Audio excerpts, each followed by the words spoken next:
members of academic staff of Machakos University and other universities, members of Senate, directors, deans of schools, registrars, deputy vice chancellors of other universities, principals of constituent colleges, deputy vice chancellors of Machakos University, the Secretary Commission for University Education, the vice chancellor of other universities, council members from other universities, members of Machakos University Council, chancellors of other universities, principal secretary, State Department for Higher Education, cabinet secretary, Ministry of Education, and chancellor, flanked by the chairman of council and the vice chancellor.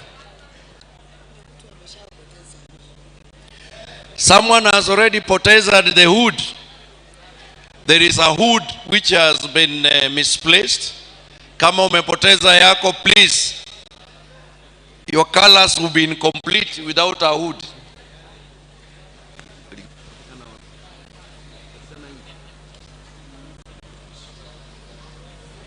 While you are processing, somebody has lost a hood. Please come for it if you are the one.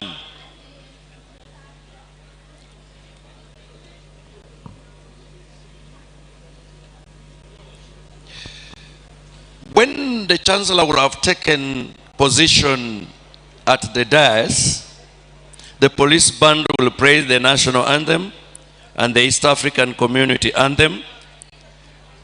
Then the members of the congregation will sit after the chancellor takes his seat. Then there will be prayers. The graduation ceremony will begin by the vice chancellor constituting the 7th graduation ceremony as a congregation of Machakos University. The Deputy Vice Chancellor Academic Affairs will invite the Acting Deputy Vice Chancellor Administration and Planning Finance to present the awardees of the Chancellor Scholarship Fund. The Deputy Vice Chancellor APF will invite the Chancellor to present letters of scholarship award.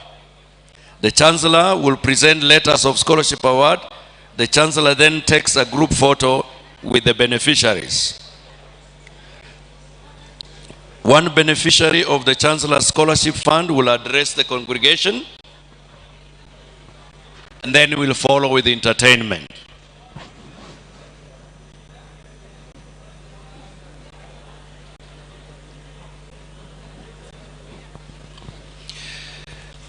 Well, once you enter the square and you are seated, it is expected that you not take off again. You are supposed to remain seated as we wait for the Chancellor's procession to come. It will look awkward for people to be walking around when the procession is coming in. So kindly, graduates, stay on your seats. Do not go outside again unless for haja ndogo or kubwa. After entertainment, the Deputy Vice Chancellor, Academic and Student Affairs will invite the best graduate to deliver the class valedictory address to the congregation. The class valedictory address to the congregation will follow, and the Deputy Vice Chancellor ASA will invite the alumnus to address the congregation. Thereafter, the Deputy Vice Chancellor will invite the Vice Chancellor to address the congregation. After the address of the Vice Chancellor, the Vice Chancellor will invite the guest speaker to address the congregation. After the guest speaker addresses the congregation, the Vice Chancellor will invite Chairman of the University Council to address the congregation.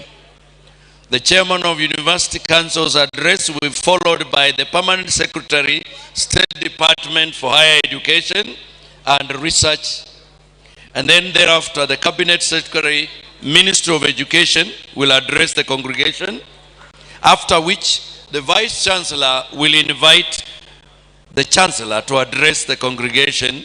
And after the Chancellor's address, we'll begin the process of conferment of degrees, starting with those graduating with a Doctor of Philosophy degree, followed by those graduating with the master's degrees, and then we come to the award of diplomas and certificates, and then conferment of bachelor's degrees, and then acknowledgement of TVET graduates.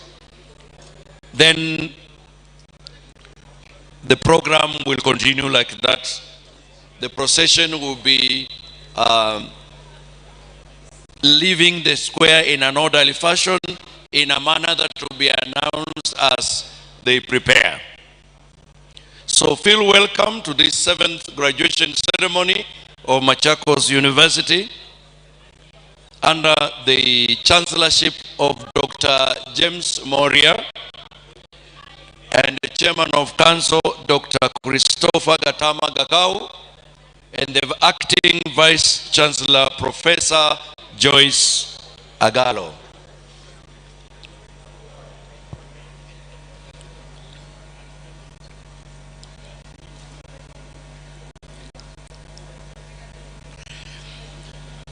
Machakos University has a very elaborate program for innovation. It mounts occasional innovation weeks, and the products of this innovation have gone far and wide. During the COVID era, Machakos University students came up with masks and invented a washing machine, and they invented a sanitizer. The hosts of the 3rd Cloud Computing Center in Africa, the Luban Workshop, in collaboration with Tianjin University of China. From the Solar Freak program, we have installed solar panels that will help harness energy for the community in Machakos University and around. Various collaborations have led to the patenting of a vaccine in collaboration with the Biological Science Department under the steermanship of Heshbon Tindi. The Chemistry Department received wonderful equipment that can perform high-level experiments, and we are grateful for our partners for partnering with us in the various capacities. We also have an elaborate program with Huawei, and our computing students have benefited greatly, and they continue to benefit from it. We happen also to act as a hosting center for many programs for seminars and workshops. And this year, our next international conference is going to be held in June, and those who have submitted abstracts have already been acknowledged, and we are looking forward to a wonderful seminar conference. Our students are sharp, and they are quickly absorbed into the industry.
Thank you.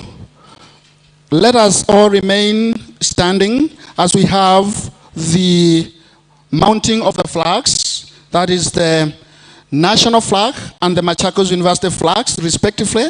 And this will be done by our scouts and our scout patron, Madam Anne-Mary Udenya. Please take charge of this, scouts. And thereafter will be the national anthem and the East African anthem, respectively, mounted by the police band. Thank you.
Thank you.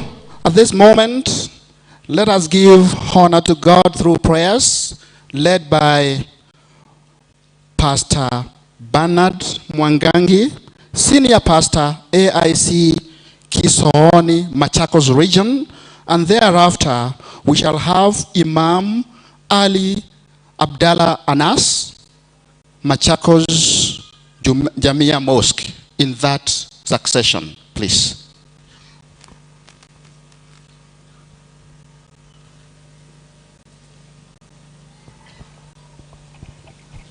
Okay, let's pray together.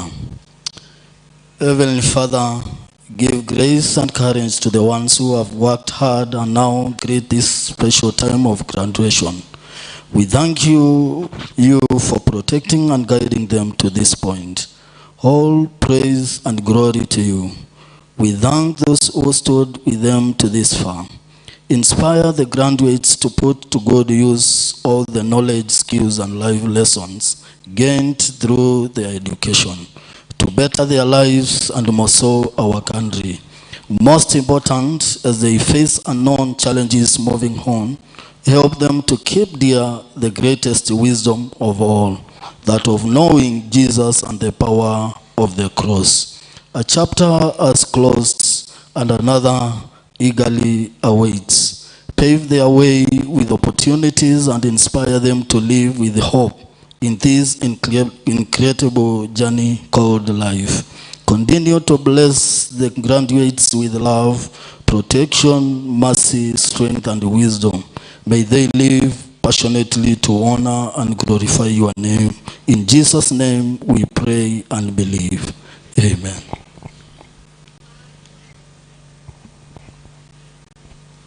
Acheni tuombe. Mola wetu mtukufu, ni siku njema katika university hii yetu ya Machakos. Tunakuelekea na tunakuomba kwa ajili ya nchi hii yetu. Mola mtukufu, tunakuomba kwa ajili ya hili taifa letu. Kuna mipango mingi wanayoipanga kwa ajili ya masomo ya watoto wetu, vijana wetu, na hata sisi wenyewe. Mola mtukufu, tunakuomba utupe amani. Mola mtukufu, tukiwa tumesimama hapa, tunaye kiongozi wetu wa nchi anaye mipango mizuri kwa ajili ya masomo yetu katika nchi hii yetu. Tunakuomba umpe hekima na ujasiri anapoenda kutekeleza mipango ya masomo. Tunaamini Mola mtukufu ana mipango mizuri kwa ajili ya university zetu. Ana mipango mizuri kwa ajili ya vyuo vyetu vya kiufundi. Ana mipango mizuri kwa ajili ya sekondari zetu. Ana mipango mizuri kwa ajili ya shule zetu za msingi na hata nasari zetu. Mola mtukufu, tunakuomba umpe hekima na ujasiri anapoenda kuyatekeleza hayo yote. Mola mtukufu, tunakuomba kwa ajili ya county government yetu ya Machakos. Pia wana mipango mizuri kwa ajili ya kuendeleza masomo ya nchi hii yetu na hasa county yetu ya Machakos. Tunakuomba uwape hekima gavana wetu na msaidizi wake na wote ambao kwamba wanafanya kazi katika wizara ya education ya Machakos County. Mola mtukufu, tukiwa tumesimama hapa ni kwa ajili ya graduation hii ya 7 ya university yetu ya Machakos. Mola mtukufu, mengi yameafikiwa kwa ajili ya maendeleo ya nchi hii yetu. Tunakuomba uiendeleze. Tunaamini kumetokea mambo mengi ambayo kwamba ya mwovu shetani katika university hii yetu. Mola mtukufu, yeye ni mharibifu. Tunakuomba umweke mbali asiweze kusogelea katika university hii yetu. Tukiwa tumesimama hapa, Mola mtukufu, tunakushukuru kwa sababu ya siku hii ya leo ya graduation hii yetu ya 7. Kuna mengi yameafikiwa, mengi ya maendeleo, mengi ya masomo kwa ajili ya university hii yetu. Tunakuomba Mola mtukufu uinue na uiweke katika kiwango cha hali ya juu zaidi kwa ajili ya masomo yanayotolewa katika university hii yetu. Tukiwa hapa Mola mtukufu, sherehe hizi zetu ni kwa ajili ya shukrani kwa wale ambao kwamba wanafuzu siku hii ya leo. Tunakuomba Mola mtukufu, watakapoenda katika manyumba yao, katika sehemu zao za kimaisha, uweze kuwapatia uvumbuzi wa kuweza jambo la kufanya waweze kujikimu katika hali ya kimaisha. Mola mtukufu, tunaamini wewe ni muweza. Ukitushika mkono, sherehe hizi zetu zitafaulu. Tunakuomba mwovu shetani asiweze kusogea katika hizi sherehe zetu, kwani ni mharibifu. Tunakuomba utulinde. Tunakuomba Mola mtukufu kwa ajili ya waziri wetu wa education na wasaidizi wake, yeye anapoenda kutoa maamuzi na kuweza kusimamia mambo ya elimu. Mola mtukufu, tunakuomba umpe hekima na ujasiri.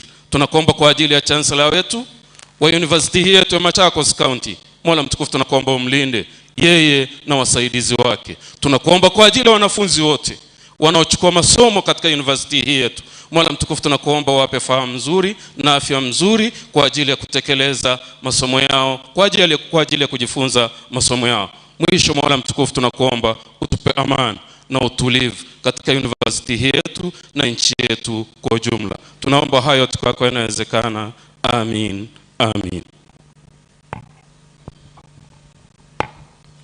Thank you so much. Please be seated.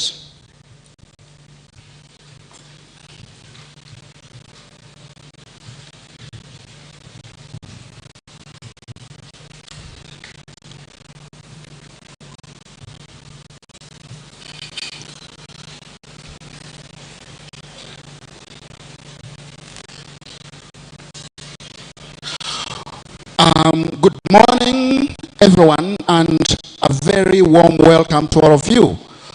On behalf of the organizing committee and indeed everyone in this university, I would like to extend warm welcome to all the distinguished guests, our university chancellor, Dr. James Moria, members of the University Council, members of the University Management Board, deans, directors, and chairs of departments, faculty members, and administrative staff, our elegant graduating class 2022, parents, guardians, friends, and members of the community who have gathered here today. Your presence is very critical to us, and we really are grateful that you could make it to have time with us today. Today, we have come to celebrate the 7th graduation ceremony. This is the occasion that marks a very great milestone in the lives of the young people, the young men and women in front of us, popularly known as the graduates. We are live on KTN Home, and we are also live in our Machakos University official YouTube channel. Our sign language interpreter for today is Mr. John Kiendi. Without further ado, I would like to start this program by welcoming the Vice Chancellor of Machakos University, Professor Joyce Agalo, to constitute the 7th graduation ceremony as the congregation of Machakos University. Ladies and gentlemen, please help me to welcome Professor Joyce Agalo, our VC. Thunderous applause. Thank you, thank you. Welcome our VC.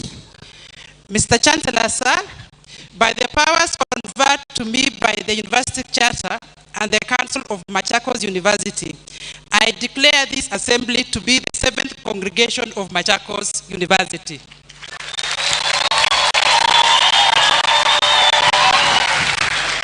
Wow, we have it. We have it.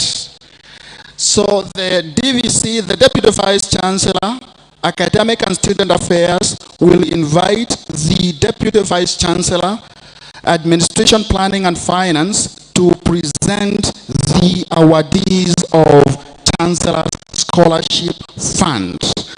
And thereafter, the DVC, APF, will invite the Chancellor to present the awards to the awardees. DVC? Let's appreciate him, Professor James Mora, DVC Asa. Asante, asante. Mr. Chancellor, sir, allow me to call upon the Deputy Vice Chancellor, Administration, Planning and Finance to present the awardees of the Chancellor's Scholarship Fund.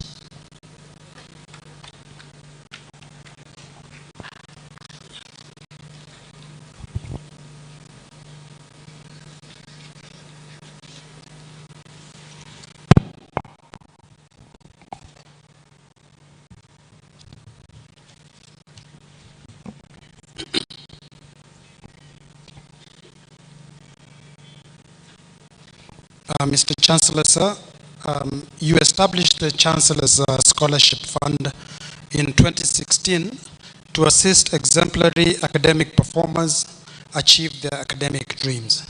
The scholarship is awarded to students with excellent performance in science, technology, engineering, and mathematics, also known as STEM, fields of study. It covers tuition and statutory fees. Mr. Chancellor, sir, for one to qualify for the scholarship, he or she must do the following. A, must be a bona fide student of Machakos University. B, must be a continuing student in second year of study and above. C, must have attained a minimum average grade of A of 70% and above in the previous academic year. And C, must not have been involved in any case of indiscipline in the university. The following 25 students from the School of Engineering and Technology, as well as from the School of Pure and Applied Sciences, met the above criteria and are hereby presented to you for the award of the scholarship. I'm going to request that the Vice Chancellor, Professor Joyce Agalo, and yourself can proceed so that as I read out, you can give out these scholarships, please.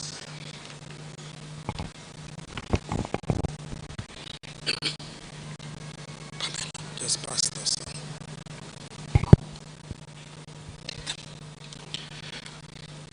Please, the awardees, step forward.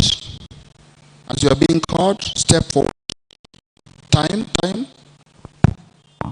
Okay, the following names, 25 students. As you get your name called, please proceed. I think we can do that bit afterwards, if they can just be received for now. Faith Chepkoech, Bevans Omondi Otieno, Owino Kelvin, Joseph Ababu. Please proceed so that we can save time, recipients of the scholarships. Ezra Oluoch, Branton Maungu, Okumu Daniel Otieno, Peter Wawero, Evan Ngundi Wangari, Lavender Ayako, Mshenga Kombo, Kwoba Evans Otieno, John Joroge, David Nzai Mwangome, Dieter Kibet Kibichu, Anne Mutahi, Benedict Gitemi, Joseph Murimira Mbugwa, Kipchir Collins, Andrew Gatti Mwera, and from the School of Pure and Applied Sciences, Kinoti Dominic Gitonga, Mutuku Philip Kilu, Zedekiah Ambogo, Vincent Muo Kaleli, and masters we have Sherilyn Atiang.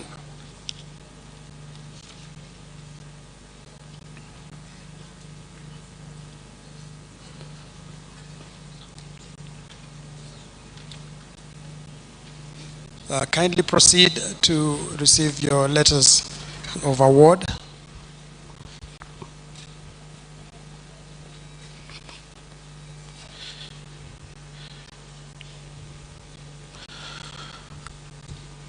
So these are the awardees of the Chancellor's Award that was started by our Chancellor.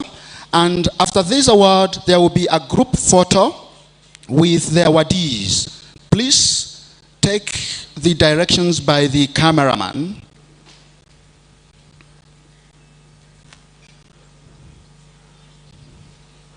Okay.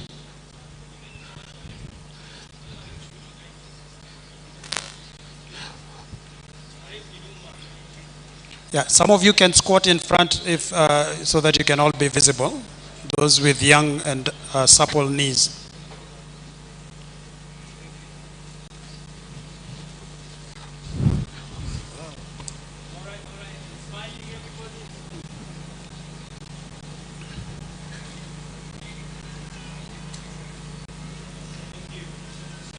Thank you so much indeed. Let's appreciate them by a round of applause. Thank you. Those are the awardees of the Chancellor's Scholarship. The next will be the beneficiary, one of the beneficiaries of the Chancellor's Award. Madam Winfred will give an address, and I invite her to come and do that. as she comes, we also brace ourselves for the entertainment. So Winfred, be there. Please take up and let's appreciate her. This is one of the awardees of the Chancellor's scholarship, and it's a very nice one. The Chancellor of Machakos University, Dr. James Moria, distinguished guests, members of the University Council, deans, directors, chairs of departments, faculty members, our elegant graduating class 2022, parents, guardians, friends, and members of the university community who are gathered here today. I salute you all. Good morning. I stand before you today with immense gratitude and pride as we celebrate our graduation. Today marks the end of an unforgettable chapter in our lives and the beginning of a new one. As we gather here today, I am honored to have the opportunity to express my deepest gratitude to the person who has made a tremendous impact on our lives, the Chancellor of Machakos University, Dr. James Moria. Today we have gathered here to celebrate our academic achievements, which are a result of our hard work and dedication to our studies. However, we should not forget the significant role played by the Chancellor in making our dreams come true. The Chancellor has shown great generosity and support by recognizing and rewarding our commitment to academic excellence with scholarships for exemplary performing students with needs. We thank the Chancellor for his investment in our education. This has enabled us to pursue our academic goals without worrying about financial constraints. As a student with limited financial resources, I used to dream of pursuing my education without having to worry about financial burdens. Indeed, the Chancellor's scholarship is the shining ray of hope that brightened my academic path. It has played a critical role, allowing me to complete my studies and to keep my dreams alive. The Chancellor's Scholarship Program has been a true blessing for students like me who may face financial challenges but excel academically. We are indebted to the Chancellor's kindness towards us that has enabled us to focus on our studies. Mr. Chancellor, sir, we express our heartfelt gratitude for your investment in our education. Mr. Chancellor, sir, your dedication to academic excellence is an inspiration to us, and we promise to make the most of this opportunity. Thank you once again for your generosity, Mr. Chancellor, sir, and may God bless you abundantly. Fellow graduates, as we move forward, let us continue to embody the spirit of academic excellence that the Chancellor has instilled in us. Let us continue to push ourselves to new heights and use the skills and knowledge we have gained to impact the world positively. Education is a lifelong journey of discovery and growth. Let us continue to learn, challenge ourselves, and make a difference. As I conclude, my name is Winfred Mbidechalo. I'm graduating with a bachelor's degree in Electrical and Electronics Engineering, first class honors.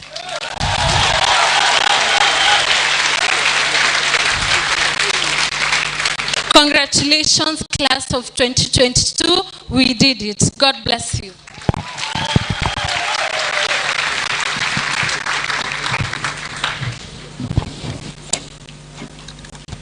Thank you so much. Let's give her a thunderous applause. She's one of the beneficiaries. Mr. Chancellor, sir, allow me to enter into another phase of our program, the following to give us the entertainment in the following order. Machakos University Choir, followed by a Jiri studio performance in that succession. Thank you.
Wow, let's appreciate them.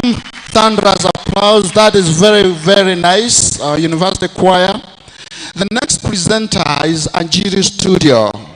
Ajiri Studios, please, in the interest of time, you should be here. Ajiri Studio.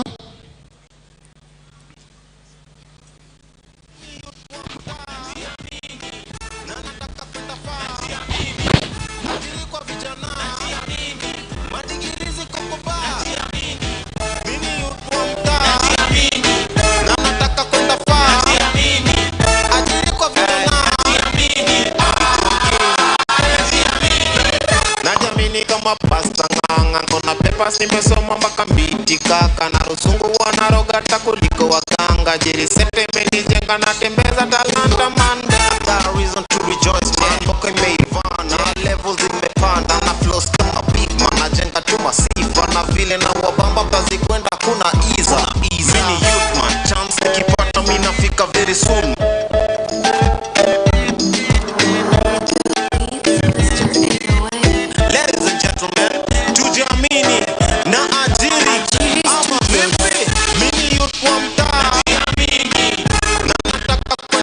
Najiamini, najiamini, najiamini, najiamini, najiamini, najiamini. Najiamini kama pasta nganga kona pepa simesoma mpaka mbiti kaka na rusungu wanaroga takuliko waganga jiri sete menijenga na tembeza talanta man. Got a reason to rejoice man, boka imeivana levels imepanda na flows kama big man jenga tu masifa na vile na wabamba kazi kwenda kuna iza mini youth man chance nikipata mimi nafika very soon man. Nasema Johnny best ajiri nimekuja na jumini kijana napenda gazile kudu mode mwalimu maklasa sende cool mini youth man Najiamini, na nataka kwenda far najiamini, ajiri kwa vijana najiamini, madigirizi kuko bar najiamini, mini youth man najiamini, na nataka kwenda far najiamini, ajiri kwa vijana najiamini. Mini girl jo najiamini, napiga mboka mboka ni mingi, nasaka pesa tena kwa wingi na kani shule geti niko na vingi pale tajiri mapenzi na lanjaro za kujiajiri na chance kama hizi huwezi pata mara mbili zikinda kisoma mina ana siringi my ladies can feel me abrakadabra tuliwachia wazee na favor si ya bure labda Mungu akupe basi stage usifite tusumbuke na mastress jamini remember to go better than the rest. Najiamini, najiamini, najiamini, najiamini, najiamini, najiamini, najiamini, najiamini. Boy iko best in the world. Piga selfie na uongeze taa. Mstari imechemuka ni balaa. Elevate tunapanda juu kama bei ya bidhaa. Up in the place tunawakilisha tuko kwa stage tunajikaza kashule. Kana your face yako bado utafika. Afrika itabidi imejua tumefika. Jikaze hata kama ni kumoto. Kama umetenda soma kuna joto. Lakini zote tumeweka ni kwa posho. Najiamini, najiamini, najiamini, najiamini, najiamini, najiamini, najiamini. Buda boss najiamini, nimeacha kucheza chini juu ya mata na buda hito juu ya dini rusha kama Johnny amini stay woke as I keep winning ni boka daily do believe me now ni kupambana achana na story ya jana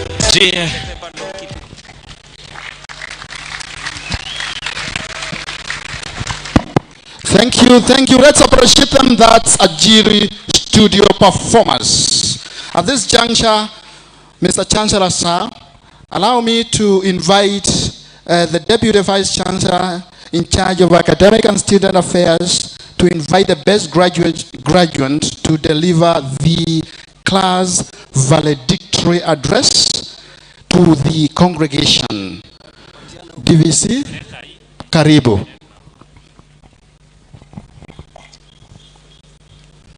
Mr. Chancellor, sir, allow me to call upon the best overall graduate for the 2022, Mr. Brian Samuel Odimu, to read the class valedictory address to the congregation.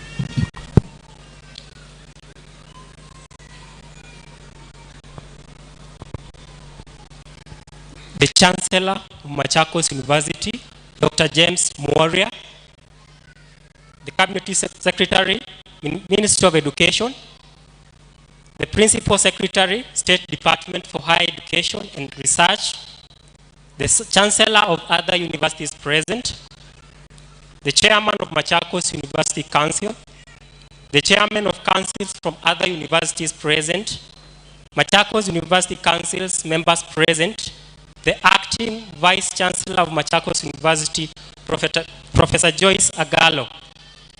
Ladies and gentlemen, good morning.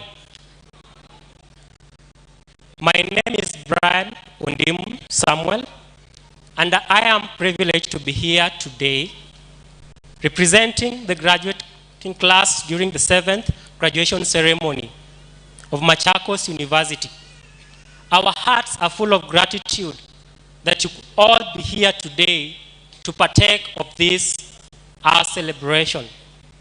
I am humbled to address such a wonderful gathering, all under the umbrella of cherishing success. History brings us here today through a winding and a meandering journey, which can only be defined by the faithful as a miracle. It is indeed a miracle to those of us who have been witnessing others being rewarded, but never thought about the dawn of our day. However, now it is our turn. It is our turn to receive the powers to read and do all things that pertains to a degree. I must confess, we have all grown into holistic individuals with a broader scope of knowledge. Indeed, we are more prepared to face the future with confidence. This can be attributed to the morals, attitudes, values that have been instilled in us through the course of our learning at Machakos University. As a matter of fact, when we acknowledge that we cannot take credit for our achievements, we are compelled to be humble in our successes and be grateful. Allow me to take this opportunity to pass our heartfelt gratitudes to the entire Machakos University fraternity, from the teaching and the non-teaching staff, for willingly guiding us towards realization of our academic goals. I am thankful for the blessing of my mom, Rosemary Samuel, who is here with us today. For without her unconditional love, I could not have been here today. Her warm hugs comforted me in difficult and despairing moments. To our parents, guardians, friends, well-wishers, thank you for understanding that the only inheritance that you could bequeath to us is education. We promise never to let you down, and today you can attest to this. Above all, we give thanks and glory to the Almighty God who has granted us unconditional love and unmerited favor that has led us thus far. For without him, none of us would have been here today. To my fellow graduates, I congratulate you all on this great achievement we have attained. A chapter in our lives has been closed to open the doors of more chapters to be filled. The package we've received in Machakos University has opened enormous doors of opportunities for us. I see us going beyond the borders of Kenya to globally affecting lives and making great impact to the world. Outside the cocoon of the university, the consequences will be greater. The stakes will be higher when we walk out of these gates today into what we call real adulting. We'll receive a lot of shut doors, a lot of rejected applications, way more no's than yeses. However, we should remain hopeful. Recent global ranking revealed that Machakos University has been ranked among the top-notch universities, not only in Kenya, even in Africa, but also in entirely 7 standing continents. Therefore, without fear or intimidation, I would like to say and conclude that Machakos University is the best university in the region.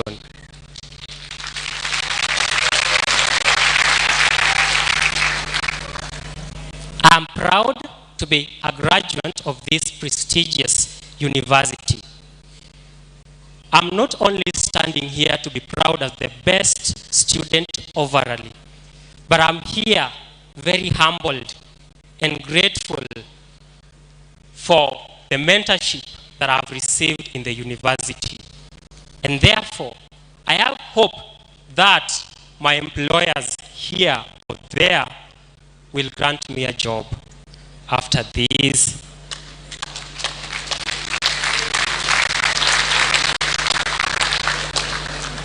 More importantly, I like to say, never stop learning because life never stops teaching. I would like to conclude by a quote from Ralph Waldo Emerson, who once said, I quote, "Do not go where the paths may lead you. Go instead where there is no path and have a trail." God bless you all. God bless this prestigious university. God bless Kenya. Congratulations, the class of 2023. Tumshangilie tena. That's a very good one. Our proud valedictorian. Sasawa. Thank you. Mr. Chancellor, sir, allow me to call upon an alumnus of Machakos University, Mr. Isaac Otwere, to address the congregation. Mr. Isaac Otwere graduated in the year 2018 with a Bachelor of Science, Electrical and Electronic Engineering. He was in the pioneer class in the School of Engineering and Technology. He served as a peer educator as well as an academic and ICT secretary of the Students Association of Machakos University. He is currently working in a multinational company called CISPA, Kenya Limited, and the customer projects, deployment and services. Welcome.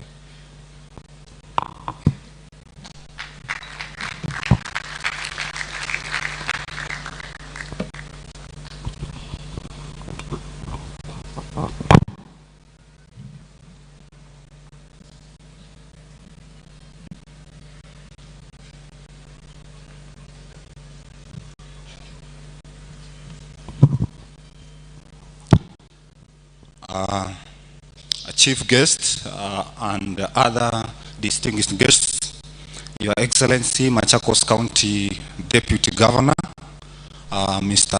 Chancellor Sir, Chair of University Council and Council members, our Vice Chancellor and Deputy Vice Chancellors, members of the University Senate, staff members, parents and guardians, graduates, potential alumni, ladies and gentlemen, good morning.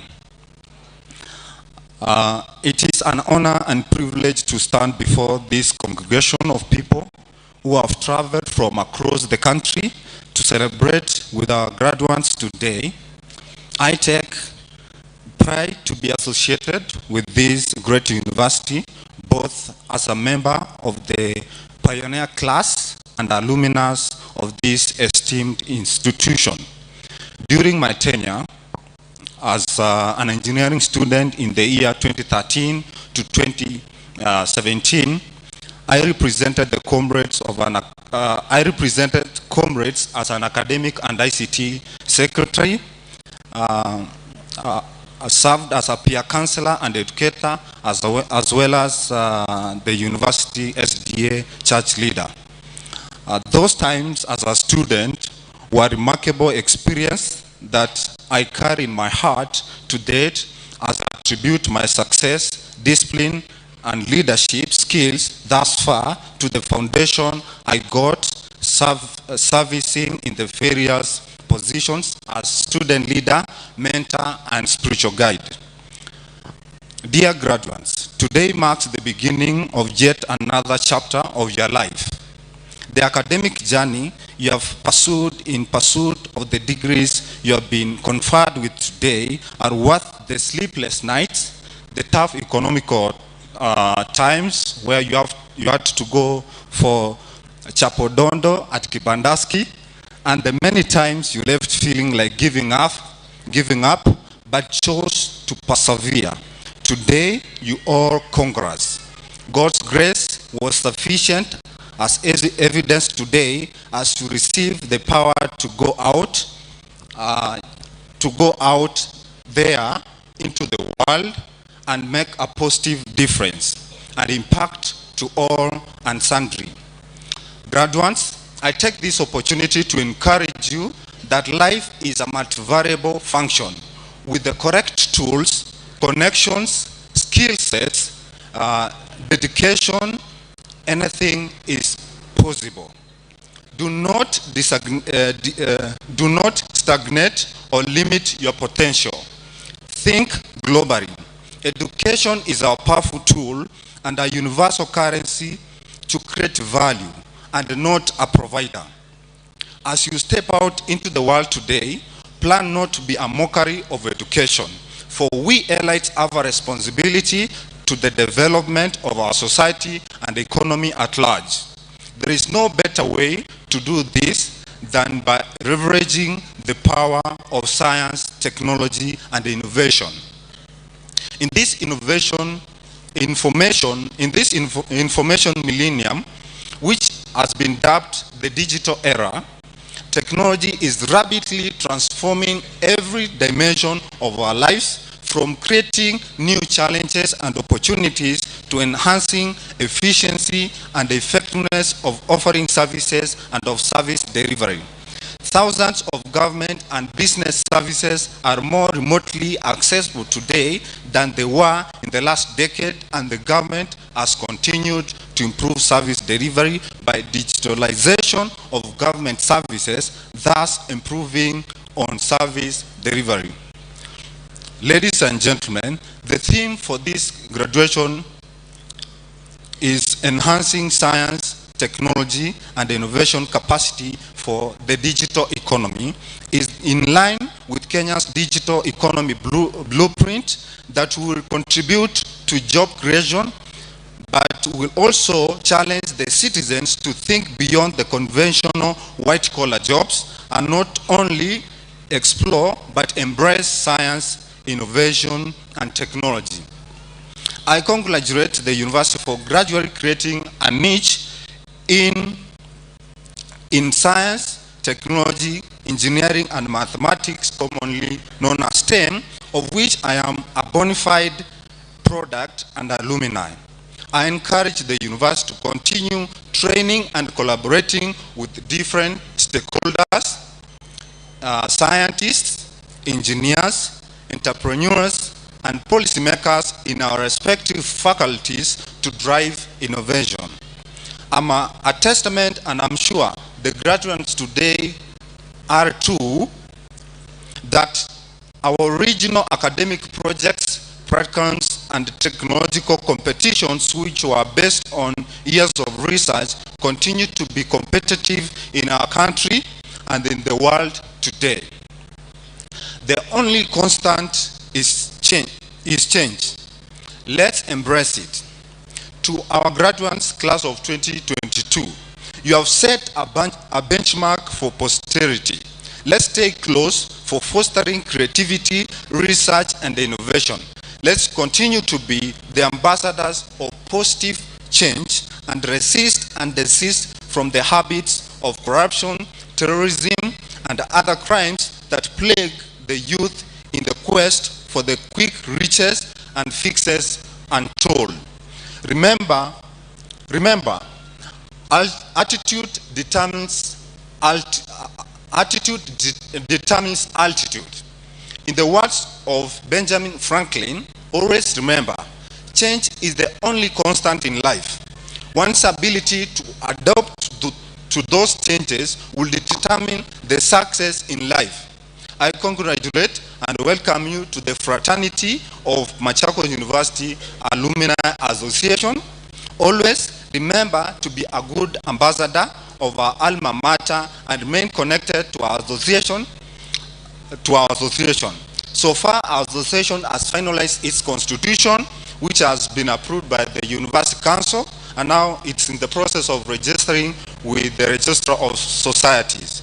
Ladies and gentlemen, as I conclude, I acknowledge and register my appreciation to Machakos University as a whole, and do confirm with pride that the knowledge and skills acquired as a student of this great university has earned me a dignified place in the society. Lastly, I thank the Almighty God and the university management, staff, students, and all stakeholders for making this day a success. As Albert Einstein once said, strive not to be a success, but rather be of value. I urge you all to be of value, and certainly success will follow. May God bless Machakos University. May God bless Kenya. Asanteni sana. Thank you, Bwana Isaac. Let's give him a round of applause as we invite the Deputy Vice Chancellor, Academic and Student Affairs, to invite the Vice Chancellor to address the congregation. Mr. Chancellor, sir. Mr. Chancellor, sir, allow me to call upon Acting Vice Chancellor, Machakos University, Professor Joyce Agalo, to address the congregation.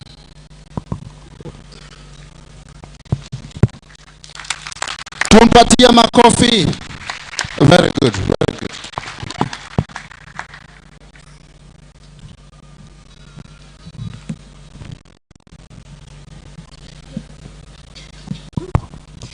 Mr. Chancellor, sir, before I make my speech, allow me to appreciate and also invite Mr. Joseph Bola Matthew, who is the CDF chairman, Machakos University, to present a check to Machakos University.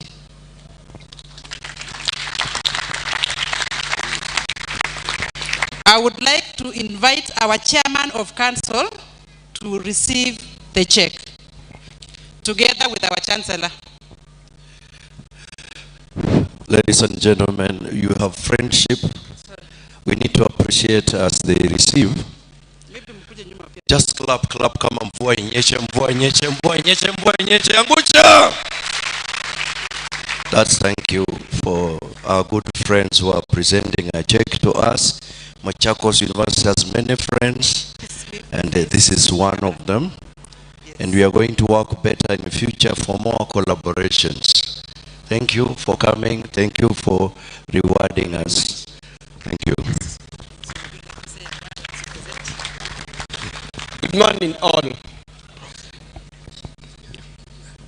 On behalf of the Vice Chancellor, Machakos University, and courtesy of our area MP, Honorable Caleb Mutiso Mule, we are here to present a check to those who applied for Machakos Town constituency bursaries. Wow. And is away on official duties. So he sent us, this is the team I work with. I'm the chairman. These are two committees. He's the constituency manager. So we are presenting this check. These are dummy checks, but the real checks are here. Ladies Those who and apply gentlemen, will wow. go to the accounts office. Their names are here. So without taking much time, the check is 2,718,000. Wow. Yeah. So those who applied will go to the accounts department. They will find their names here. Thank you so much. So I would like to now ask him to present the check, and we appreciate. Thank you very much.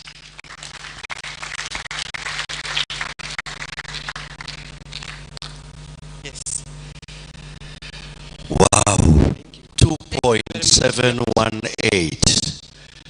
Makofi moja, mbili, tatu, nne. Thank you.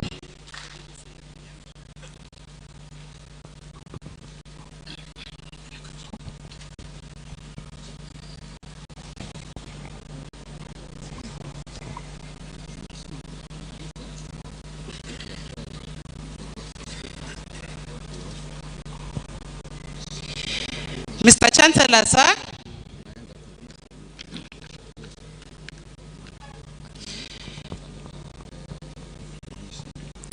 The Secretary to the Cabinet, Honorable Mercy Wanjau, the representative of the Cabinet Secretary Education, the Principal Secretary State Department, Her Excellency, His Excellency the Deputy Governor, the County Commissioner, the Chancellors of other universities present, the Chairman of Machakos University Council, the Chairpersons of councils from other universities present, Machakos University Council members, Vice Chancellors of other universities present, our area MP who is represented, Machakos County Government members present, members of Machakos University Management Board, members of University Senate, the staff of Machakos University, parents and guardians, graduates, distinguished guests, ladies and gentlemen, good morning. Mr. Chancellor, sir, before I proceed, allow me to acknowledge the guests who have joined us today, who have graced this occasion in Machakos University. We have Professor Priska Tuitoek, representing the Vice Chancellor, Muranga University. We have Professor Mwebi, Registrar Academic, representing the Vice Chancellor, Laikipia University. We have Dr. Titus Mwendi, who is the DVC, representing Scott University. We have Professor Kiplagat Kotut, who is representing the Vice Chancellor, Embu University. We have Alexander Kamunyu, who is the Project Manager, Concert Technopolis Development Authority. We have Mr. Jacob Ngumi, the CEO, Young Professionals for Development. We have Mr. Simba Simon Mwako, the CEO, Education, County Government, Machakos.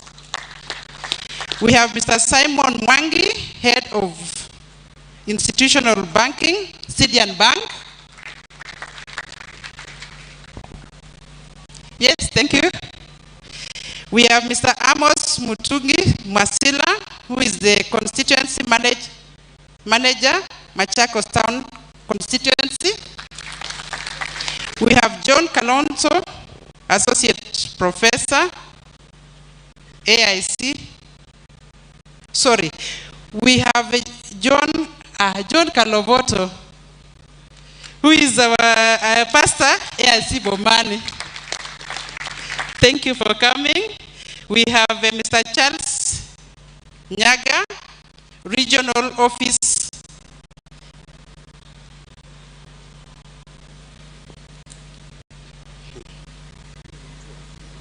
We have Mr. Joseph Munyao, who is the CDF, Machakos County Town constituency. We have Mr. Peter Malonza, Machakos Town CDF constituency. We have Mr. Douglas Mwangi, Deputy CEO, Sidian Bank. Karibu. We have Madam Margaret Mwirigi, County Director of Education. Karibu. We have Mr. Mwau Brian, who is Ajiri's Tribus. Karibu. We have Mr. Steve Karejo, General Manager. Karibu. We have Mr. Kenneth Mbaye, Managing Director, Centum. Karibu. We have Pastor Veronica Mbidi, AIC Kisoni, and Pastor Mwangangi, who prayed for us. Karibu. And our Imam, who also prayed for us. Karibu sana. So, Mr. Chancellor, sir, I take this opportunity to welcome you all to Machakos University on this auspicious occasion of our 7th graduation ceremony, and thank God for his blessings upon us. We also thank those who have joined us virtually, including parents, guardians, students, and all our stakeholders. This is an opportunity to celebrate the success of our graduates, the class of 2022. We gratefully acknowledge the presence and support of our key representatives from both the national and county government who are here today. On behalf of Machakos University, I take this opportunity to congratulate all the graduates. Ladies and gentlemen, the theme of this graduation, that is enhancing science, technology, and innovation, capacity for the digital economy, is a timely reminder of the importance of higher education in driving the innovation progress. It is our responsibility as an academic institution to equip our graduates with the knowledge and skills required to compete and thrive in society, and more so in the digital era. It is in this spirit that the university established the Luban Workshop and also the Institute of Open and Distance Learning, which is currently offering blended teaching and learning. I take pride in informing you that as a university, we have entered into various collaborations with our number of partners who have propelled the university to the limelight.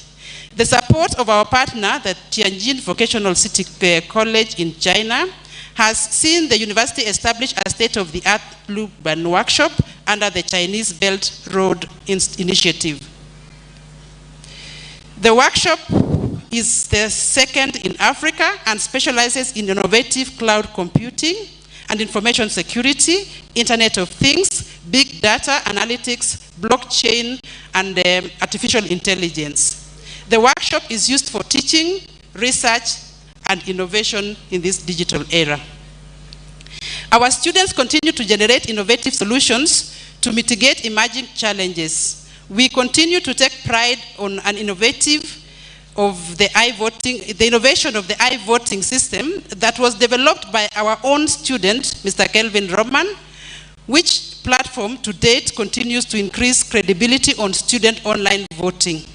I urge the stakeholders present to embrace the technology and contact our university for further details as we purpose to continue partnering together.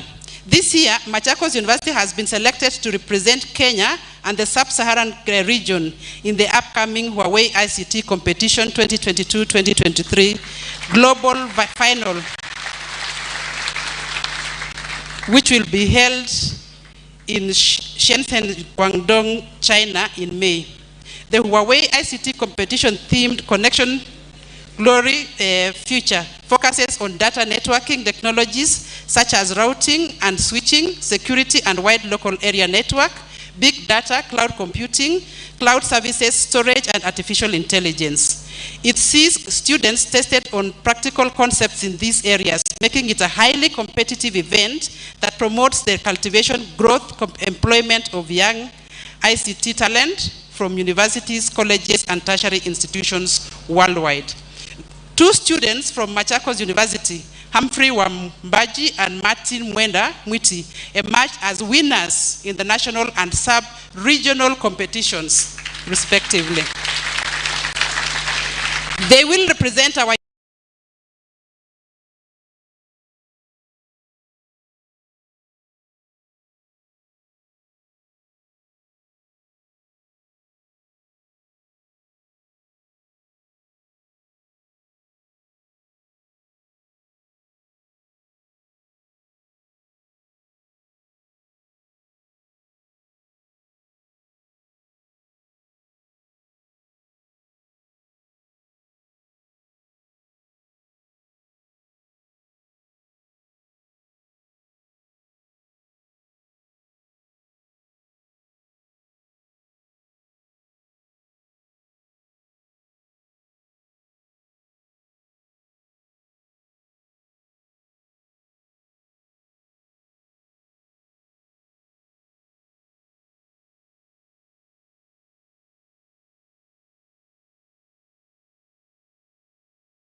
to offer to the university since your appointment as the Chancellor of Machakos University in 2016.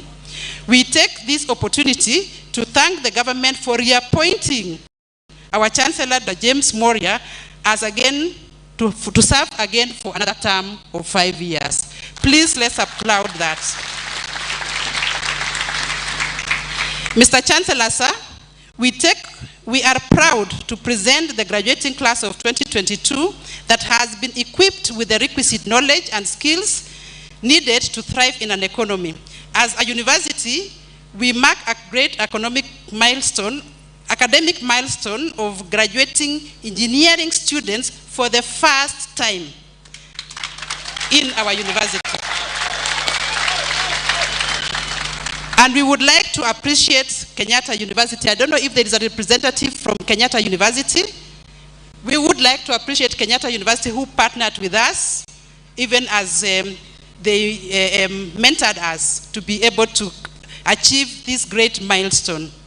We have no doubt that all our graduates will make their mark in the fast-growing digital world and make a positive impact in our society, both locally and globally. This year, we are graduating a total of 1,276 students comprising of 6 PhDs, 13 masters, 1,337 degree, 19 diploma, 1 certificate. I also take this opportunity to recognize 212 TVET diploma students and certificate and artisan who underwent their studies including attachment, practical, and continuous assessment tests in Machakos University, TVET Directorate, and were examined by NEC. So we are recognizing them here today.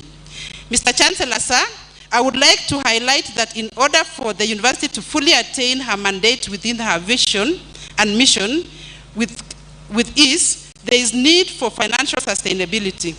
In the wake of the reducing government capitation and as a means to supplement the government capitation, the university soon will be operationalizing the endowment fund to support teaching and research, and we shall be reaching out to our stakeholders present here today to contribute to this fund.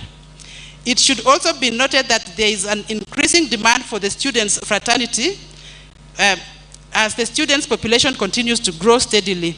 The university was chartered on the 7th October 2016 with a student population of 7,500, but currently we have 11,000 students. To meet the demand, the university needs to increase its infrastructure to support completion of the tuition and office block, which stands at 72% completion rate, construction of a student hostels, as the student current capacity only holds 500, a purpose-built state-of-the-art library, and a sports complex as our students continue to excel in sporting activities locally and internationally.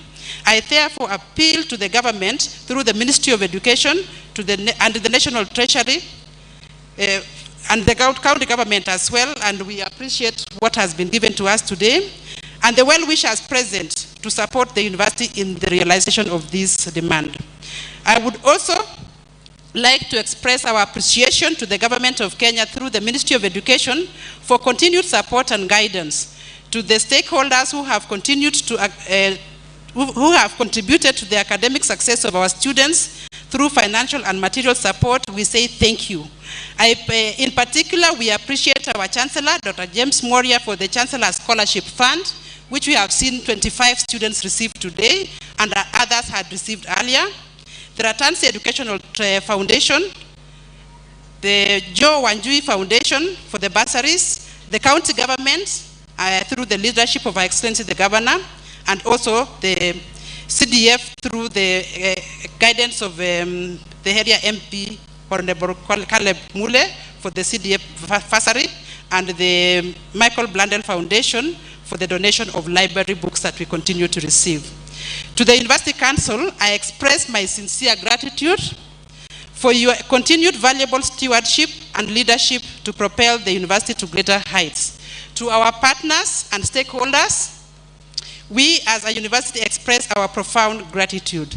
Lastly, I commend all the staff of Machakos University who work hard to actualize these events. Your dedication with what continues to make Machakos University the preferred university of excellence in scholarship and service delivery. Finally, I thank the parents and guardians for supporting the young men and women graduating today. May the good Lord reward you, your hard work, sacrifice, and commitment according to his riches in glory, and believe that you will enjoy the success of your children. To our graduates, in the words of Minor Mayors Jr., I say, go into the world and do well, but more importantly, go into the world and do good. Once again, congratulations to this great achievement, and I hope you will continue to learn, grow, and innovate as you pursue your aspirations to the greatest heights. I also urge you to join our alumni association and contribute to the development of this university and society at large. Thank you, ladies and gentlemen, and may God bless you. God bless Machakos University.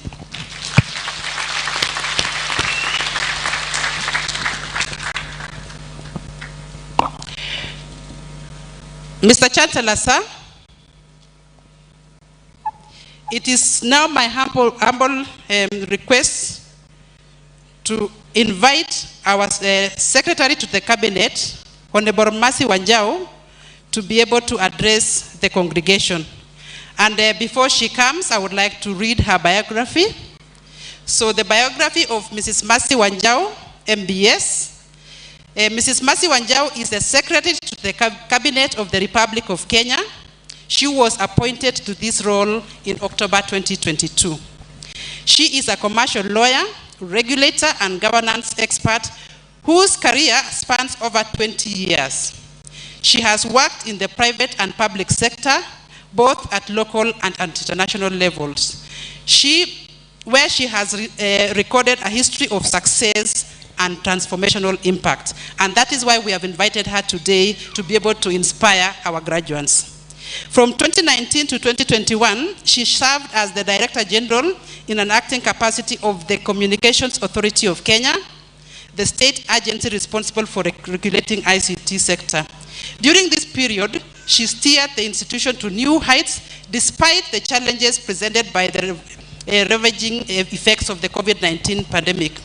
Notably, she led the passage of regulatory directives into the ICT sector that anchored technology as a critical infrastructure and ensured the country's business continuity at the height of the pandemic. She also previously served as the Director, Legal Services at CA after having risen through the ranks over the years. Her service in the various roles she has profoundly contributed to shaping the ICT sector's regulatory agenda and contributed to setting the foundation for Kenya's recognition as a leading digital hub in Africa. She is also a certified secretary and professional mediator. She has previously consulted with the KPMG South Africa, PricewaterhouseCoopers, and also had a stint in commercial legal practice. She has also served on international secondment at the International Telecommunications Union, the UN Specialized Agency for ICTs based in Geneva, Switzerland. She has served as a chairperson and member of numerous boards and advisory committees, including chairperson of the Task Force for the Development of Data Protection and Privacy Framework for Kenya, chair of the ITU's Global Symposium on Regulators 2021, chair of the Universal Postal Union's Committees for on Agenda Conventions 2021, and chair of the COVID ICT Sector Advisory Committee 2020, among others. She is a graduate of the University of Nairobi, University of Cape Town, and Strathmore Business School. In addition, she is our fellow and a published author with the ITU and the United Nations Conference on Trade and Development. Ladies and gentlemen, can we applaud as she stands in to give an address to the country?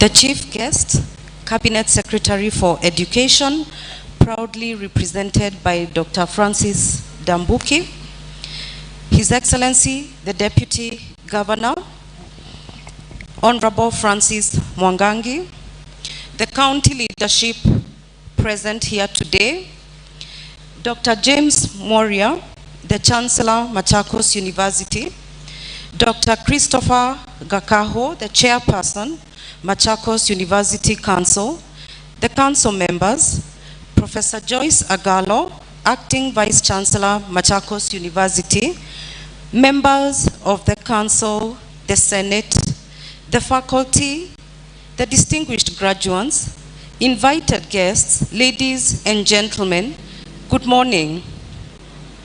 It is a great honor for me to stand before you today as a guest speaker at this momentous occasion, the 7th graduation ceremony of Machakos University. What a wonderful day. First and foremost, I would like to extend my heartfelt congratulations to all the graduates on this important achievement. Graduation is a major milestone in your life. It is one that represents the culmination of years of hard work, dedication, and commitment to your academic pursuits. Congratulations. I also wish to recognize the tireless efforts of the parents and the guardians who are here today. Thank you for supporting these graduates to have come this far. I also recognize the faculty and the staff of the university, a good student, A disciplined student is a key KPI of your expertise as faculty, right? So this is a moment of pride for many, for many. Today, you all stand tall, proud, and confident, ready to receive your degrees, diplomas, or certificates. I am sure you all feel so triumphant, and indeed, you are the heroes and the sheroes of this occasion. For this I say, well done. You deserve this honor, and sure enough, I am sure for today and the next few days, you will walk differently with a high shoulder because you have earned it. Turn to your neighbor, give them a high five, and tell them we did it.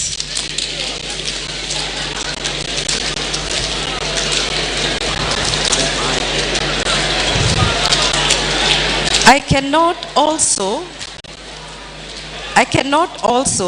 fail to recognize the incredible work done by the university in preparing the graduates for this lifetime achievement. Today, for the age of a university, young university like Machakos University, we have a total of 1,261 graduates. Let's give it a clap. These graduates will be conferred with degrees, diplomas, certificates. This is in great part actualization of the university's mission statement to provide scholarly education through training, research, and innovation for industrial and social economic transformation of our communities. That's powerful. Ladies and gentlemen, distinguished graduates, I had a chance to take a look at the course listing that the university offers. I must admit that I was really very impressed with the careful design and alignment of the courses to meet the emerging needs of the labor market for Kenya and beyond. I have heard the alumni, I have heard the graduating students all saying, think Kenya, think the world. These courses, therefore, prepare you together to meet strategic opportunities locally and beyond, and the university has done its part in building you over the years. These courses and the curriculum are aligned to the goals of the bottom-up economic transformation agenda of the Kenya Kwanza administration. Indeed, you could not be better prepared for yourself to serve and for your country. Education is the ultimate means of ensuring an equitable society.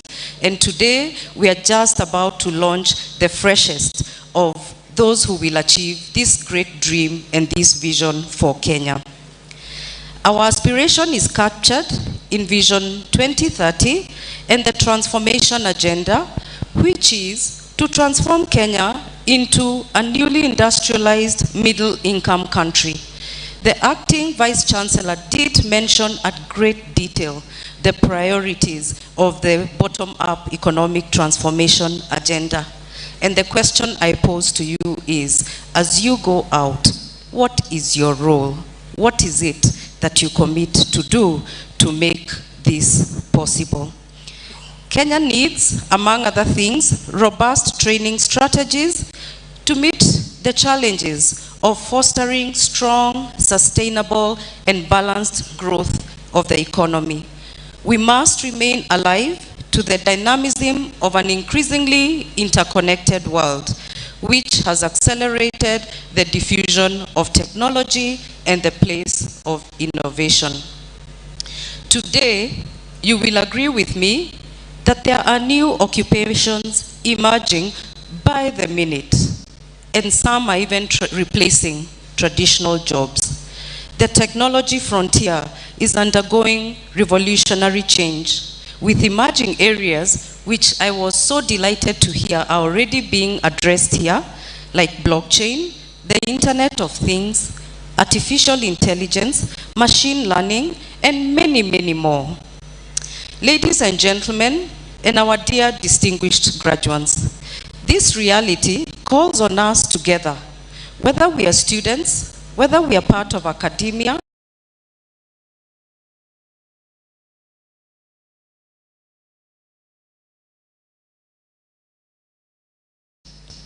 we have no option but to remain focused,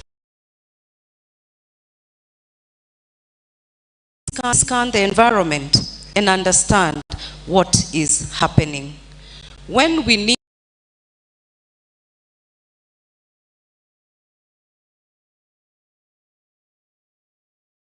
also take appropriate action within our ability and play our part.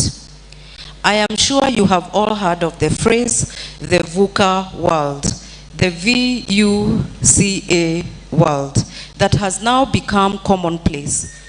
The VUCA word stands for volatile, uncertain, complex, and ambiguous. The speed of change has now, however, led to recent adoption of a new acronym from VUCA to BANI, B-A-N-I, which has now been found to accurately describe today's world. B for brittle.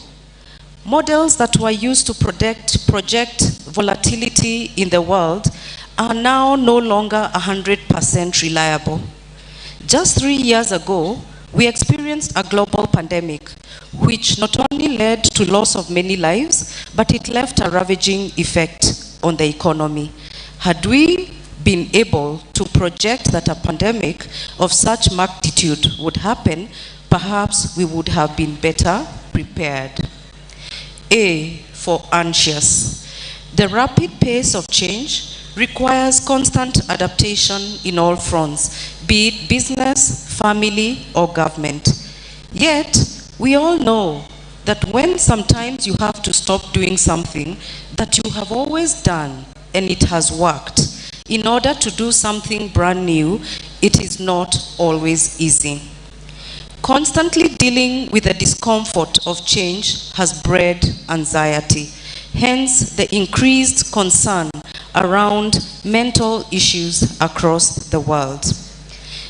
N for non-linear. Today, unlike the past, the basic cause and effect does not always fit together. It's not business as usual. And lastly, I, incomprehensible. Today, you have access to more information and data than ever before. Does that equal you to finding an answer? No. Today, leaders are encouraged to make decisions with the information and data that they have, even when it is incomplete, because if you wait to have it all before taking any action, the opportunity will probably have passed. Distinguished graduates, this is the world that we are now living in. This is the world that you, our graduates, are expected to not only find your niche, but also to thrive in, and you will. In spite of the many uncertainties around us, I am confident that you will excel as you step into the world of work. Think big, think globally, and aspire to act locally and provide solutions. Machakos University has equipped you with the skills that you require to begin the journey of your life. So be bold, trust your instinct, and take calculated risk that you can propel you towards success. Remember, fortune favors the bold. In order to courageously take up your space in Kenya and beyond, I encourage you to be guided by a vision. Create a vision for your life. Set meaningful goals and pursue them with passion, persistence, and purpose. This is the reason for your being here and what should really point to your true north. A vision will keep you rooted, especially when you face difficult times. Be agile. You require to be adaptable and flexible more than anything else to survive in these BANI times.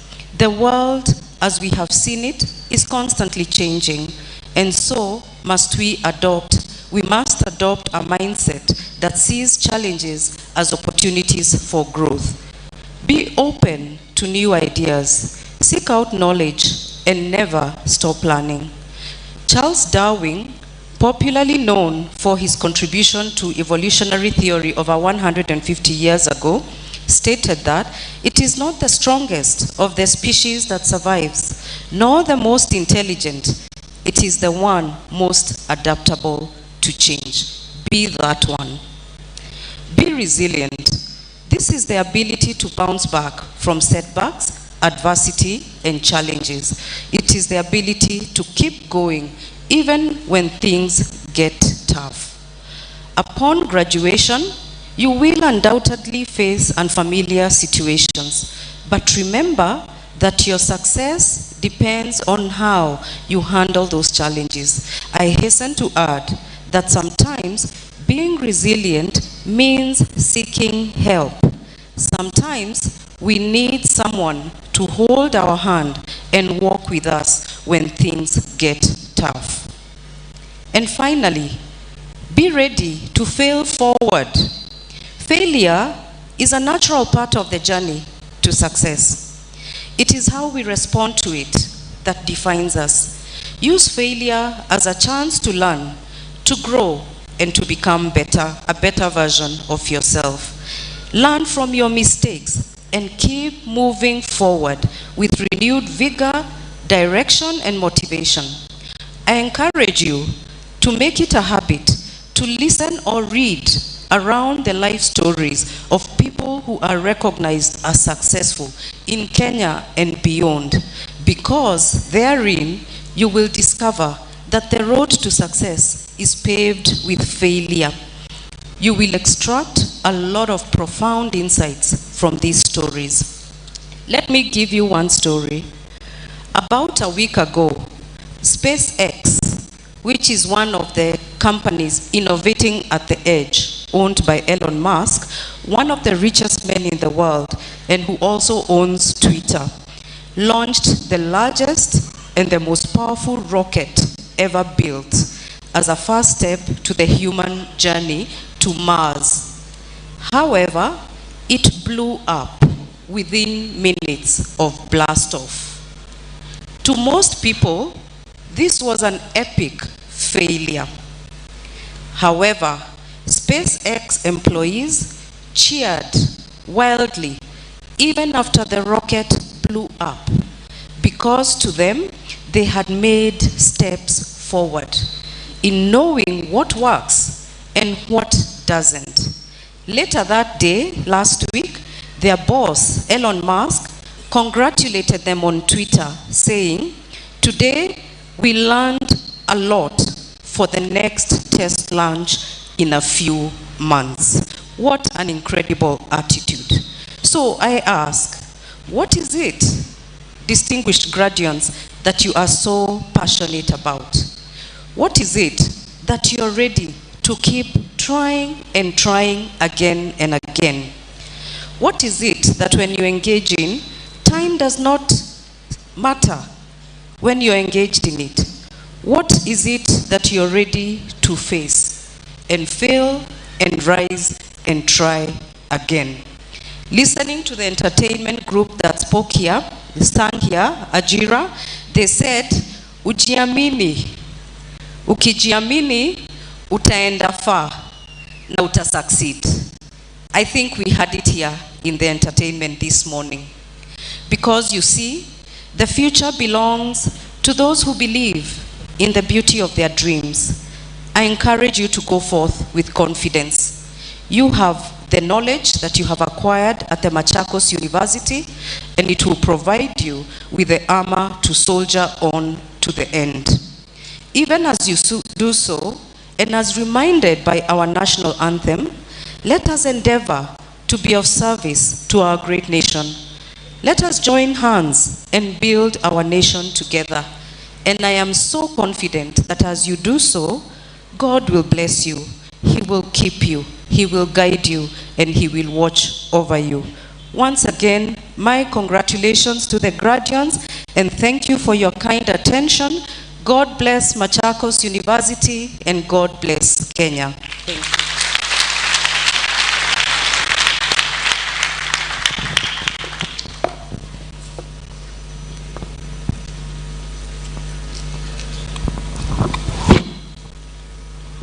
So,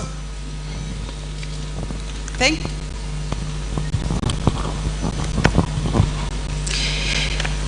you very much, Madam Secretary. Can we give a round of applause? Yes, she has given very inspiring words, and I hope we listen keenly to our graduates and be able to take in what she has said.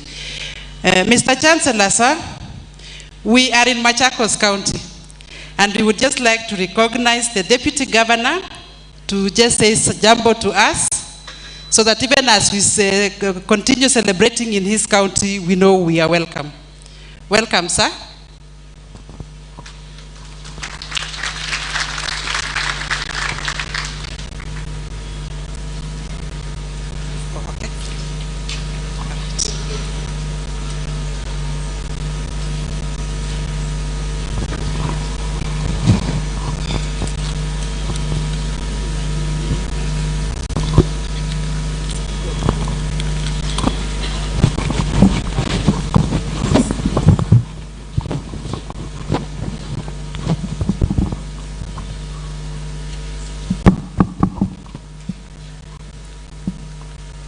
Thank you.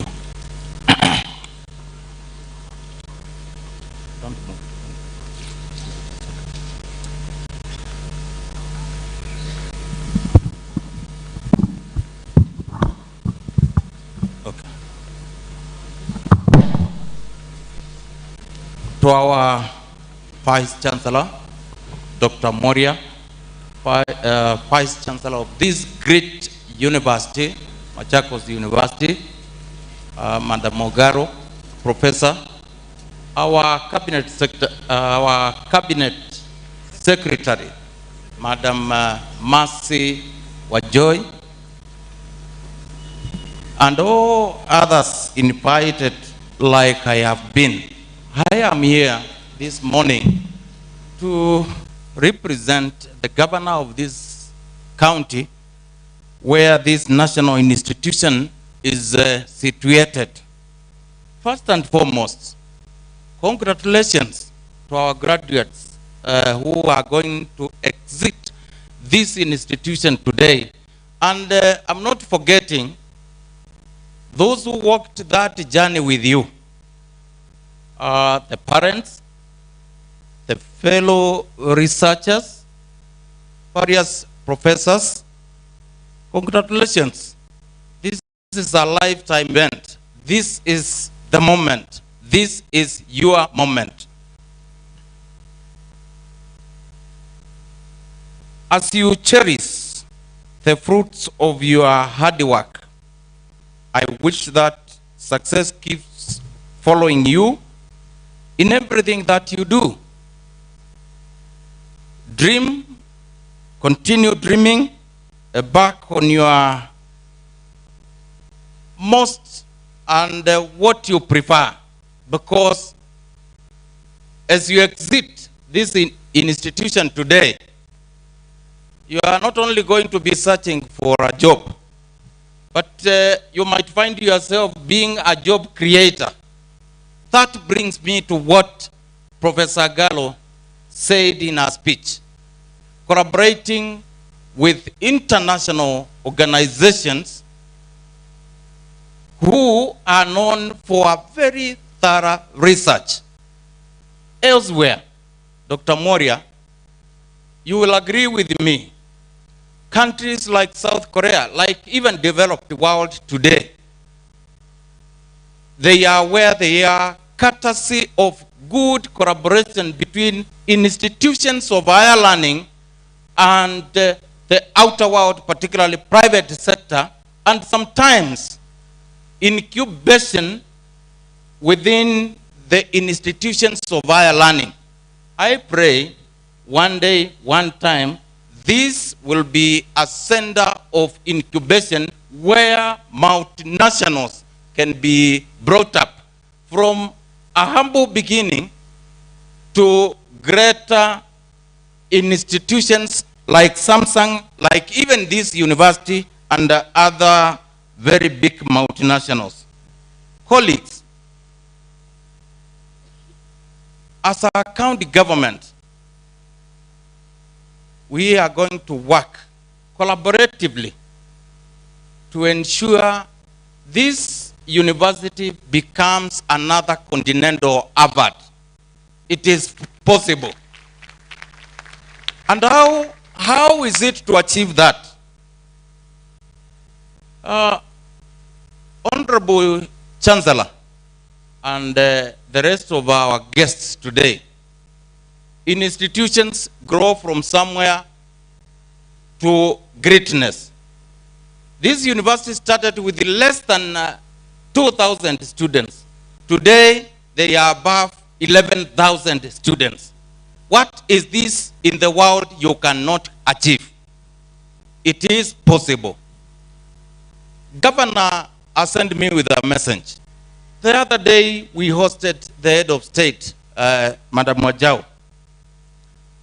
His Excellency the President, when we sat in a room to brief him about the happenings in this county, this great institution was part of the agenda that we discussed about expanding it, because a center of excellency within Machakos County can transform this part of the country and beyond.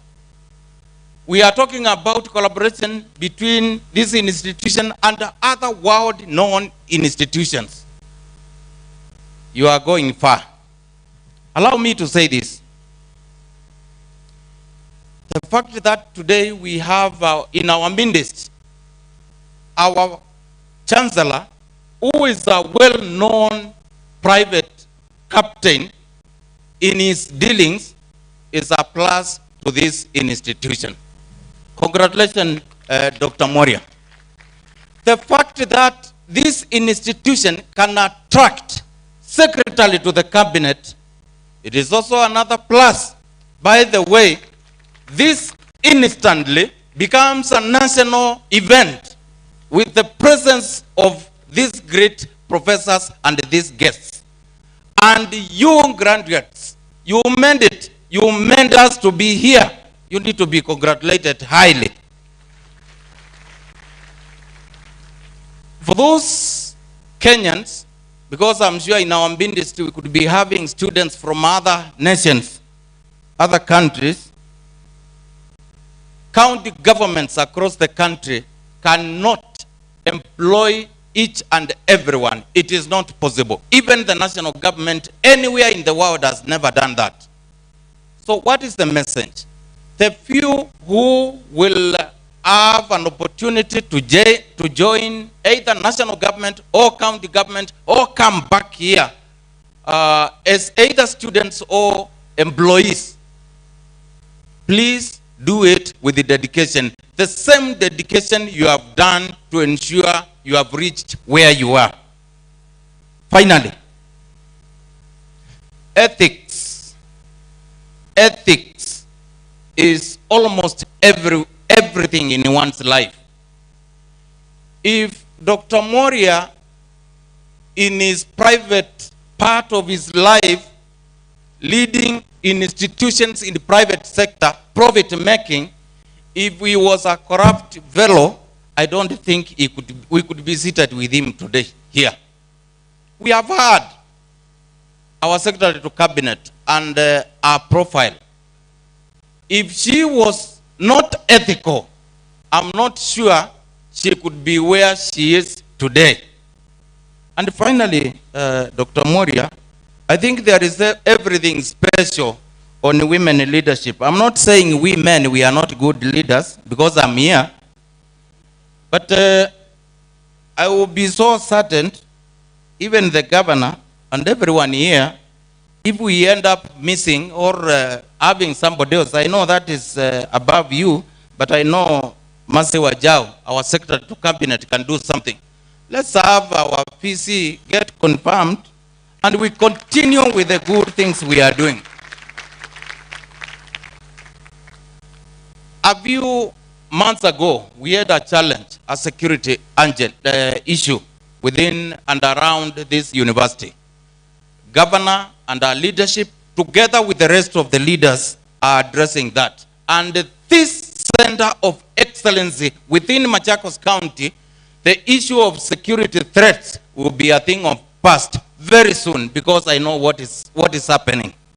So as you send your students here, we parents or guardians, as you attract international researchers and professors to come and be part of this institution, please, Mr. Chancellor, very soon the issue of security will not be an issue. Everybody will be free 24 hours to work, reside, and move around this institution.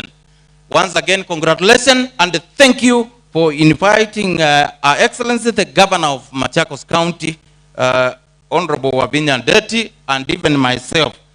We are happy and we will work together to continue with the transformation you have started and you continue doing in this university. Thank you.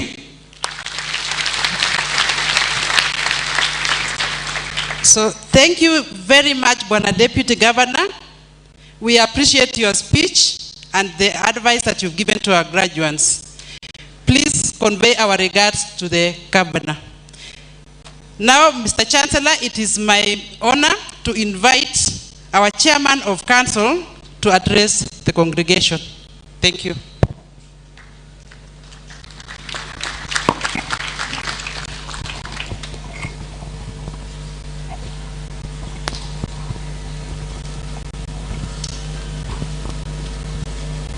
Chancellor Sir, Dr. Moria, the Secretary to the Cabinet, represented here by Mr. Dambuki, and the Honorary Secretary and the Secretary to the Cabinet, Honorable Wanjao, Your Excellency, representing the Governor, Francis Mwangangi, County Commissioner, Madam Josephine, Chancellors of other universities present, the chairpersons of councils, colleagues from other universities, Machakos University council members, these are my generals. May I request them to stand so that you see them? Thank you very much. The acting Vice Chancellor, Madam Agalo, Vice Chancellors of other universities, the area MP, Honorable Mule, members of county government of Machakos, members of university management, members of Senate present, the staff of Machakos University, parents and guardians, graduates who are here this morning, distinguished guests, ladies and gentlemen. I am given the responsibility of making things move forward and everybody being comfortable. We have been sitting for almost 3 hours. May I request that you stand up and stretch and then sit down. Please. Tusimame sote, tuvurute mishipi namna hiyo. Stretch. Thank you, sit down. Have your seats. Sitting for 2 hours is no easy task. Ladies and gentlemen, it is my pleasure to extend again the warm welcome to you all to the 7th graduation ceremony of this Machakos University. I begin by acknowledging the presence of each one of you today, knowing that in our midst are our partners from the private sector, friends, stakeholders, parents, guardians, who have traveled from afar to grace this occasion. To you all, karibuni sana.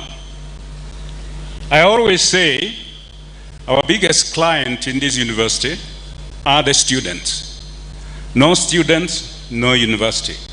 So it is a great pleasure to be here, and we remember, as was insinuated by Mr. Mwangangi, of the recent events in this university.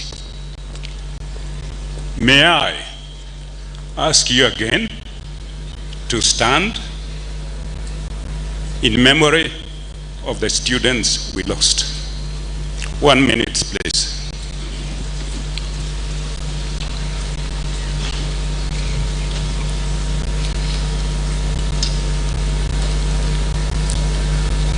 Thank you.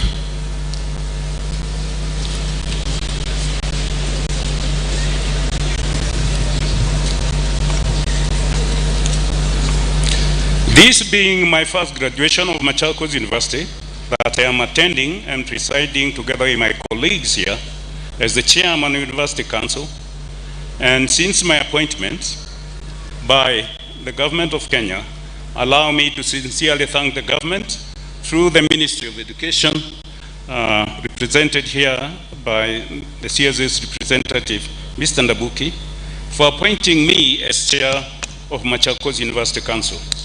It is a great honor and privilege to serve this university in my capacity as chairman.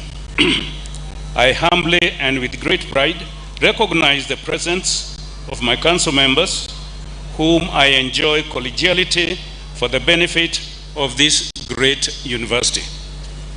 Mr. Chancellor, sir, this year's theme, Enhancing Science, Technology, and Innovation Capacity for Digital Economy, has come aptly at the wake of looming drastic changes that are being witnessed across higher education sector and other government agencies. I do hereby, Mr. Chancellor, sir, recognize the commitment of the government in engaging with changes that are expected and unavoidable in the universities, coming with innovations. And it's only the other day the minister was telling us how they are coming up with new innovations of funding our universities. We are headed for greater things under the current leadership of government.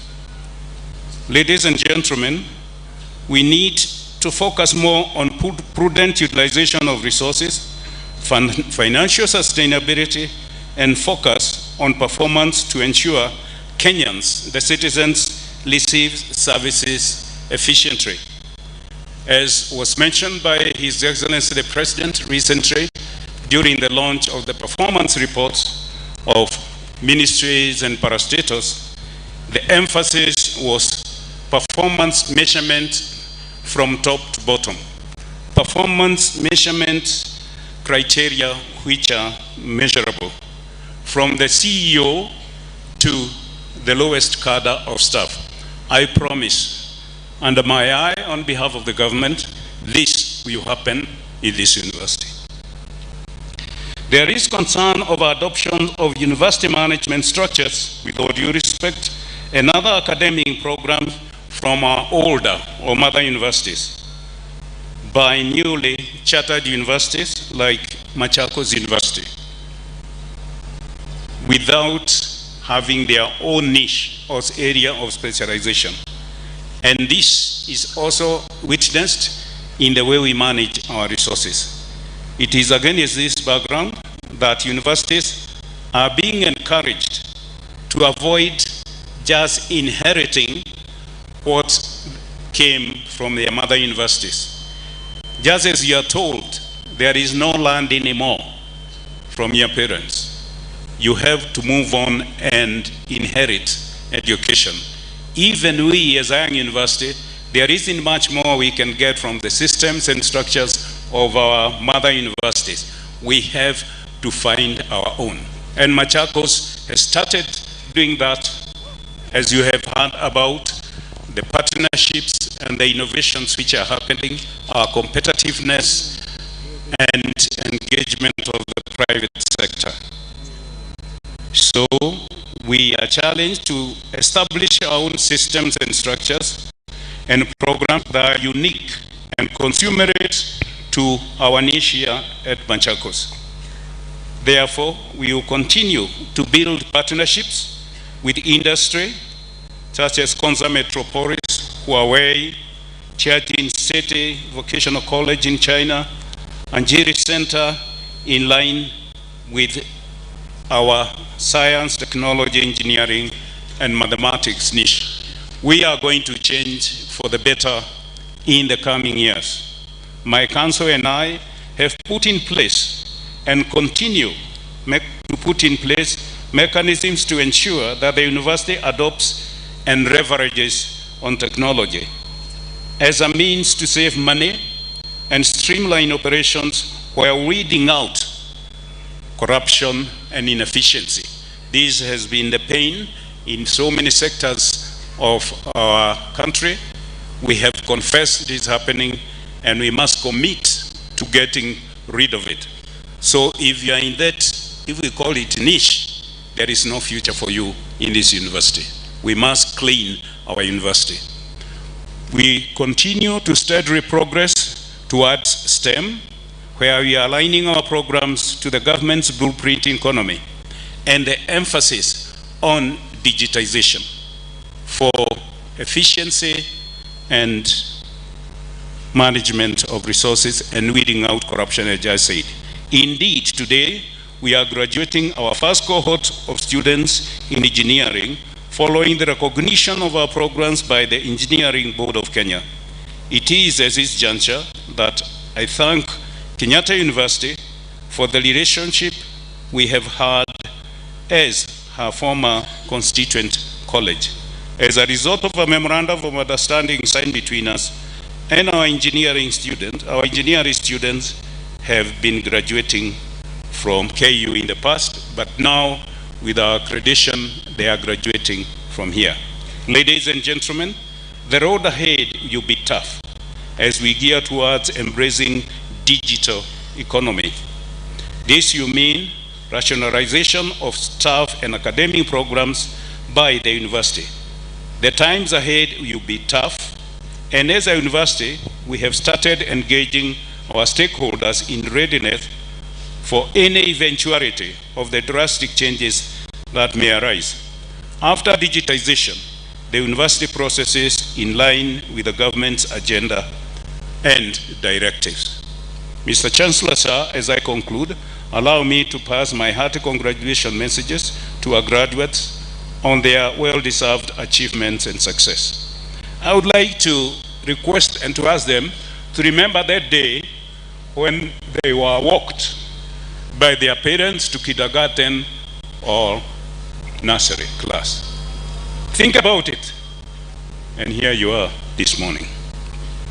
And to the graduates, you have received sufficient training during your study from our competent staff at Machakos University. We therefore expect you to face the world with courage and confidence. Above all, I urge you to uphold integrity and spirit of hard work. As you embrace the world, be challenged by the words of Marian Wright, Elderman, that education is for improving the lives of others and for leaving your community and the world better than you found it. To our very respected government and our donors, well-wishers, parents and guardians and alumni, we are grateful for your unwavering support. We are where we are today because of you. On behalf of the University Council, I request that you continue working with us in this journey. Your time and presence here today, far beyond our monetary contributions, gives us strength and confirms your belief and commitment to the cause we pursue. With these few remarks, as politicians always say, with these few remarks, and on behalf of the Council, I take this opportunity to assure you of the Council's commitment and my commitments towards making this university an all-rounded powerhouse for academic excellence, research and innovation, and character building. We shall continue to support the university management led currently by our very able leadership of the Acting Vice Chancellor, Professor Agalo, and we look forward to developing infrastructure that meets the needs of the university. As you know, Machako is leading in women leadership. Am I right? So we couldn't deviate, and we don't want to deviate. Having Professor Agalo is not an accident. Both in the present and in the future. Indeed, together we stand.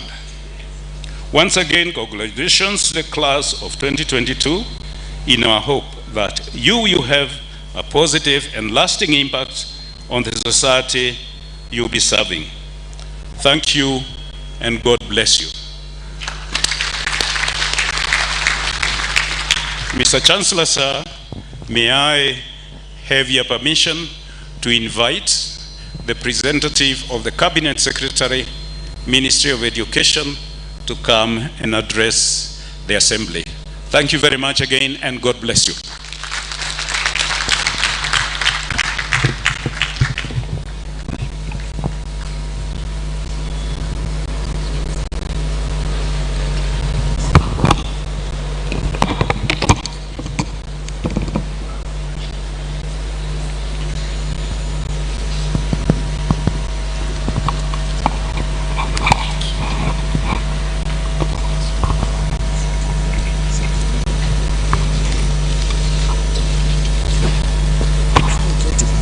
Thank you very much.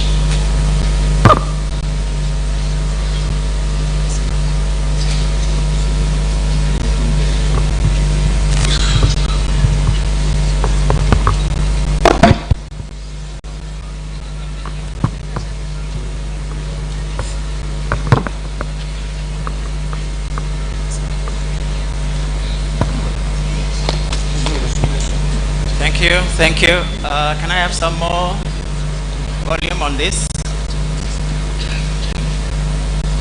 Hello?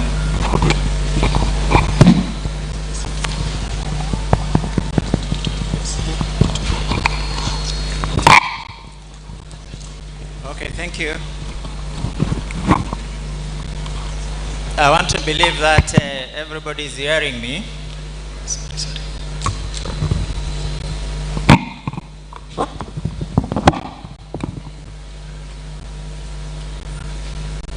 Thank you. The Chancellor of Machakos University, Dr. James Moria, the Secretary to the Cabinet, Honorable Mercy Wajau, MBS, Her Excellency, the Governor of Machakos County, represented by the Deputy Governor, Honorable Mwangangi, the County Commissioner, Machakos County, Josephine Oko, the Chancellor of other universities, Chairman of Machakos University Council, Dr. Christopher Gatama Gakau, the Chairman of Councils from other universities, Machakos University Council members present, the Acting Vice Chancellor of Machakos University, Professor Joyce Kirui Agalo, Vice Chancellors of other universities, the Area Member of Parliament, Machakos Honorable Caleb Mole, members of the County Government Machakos present,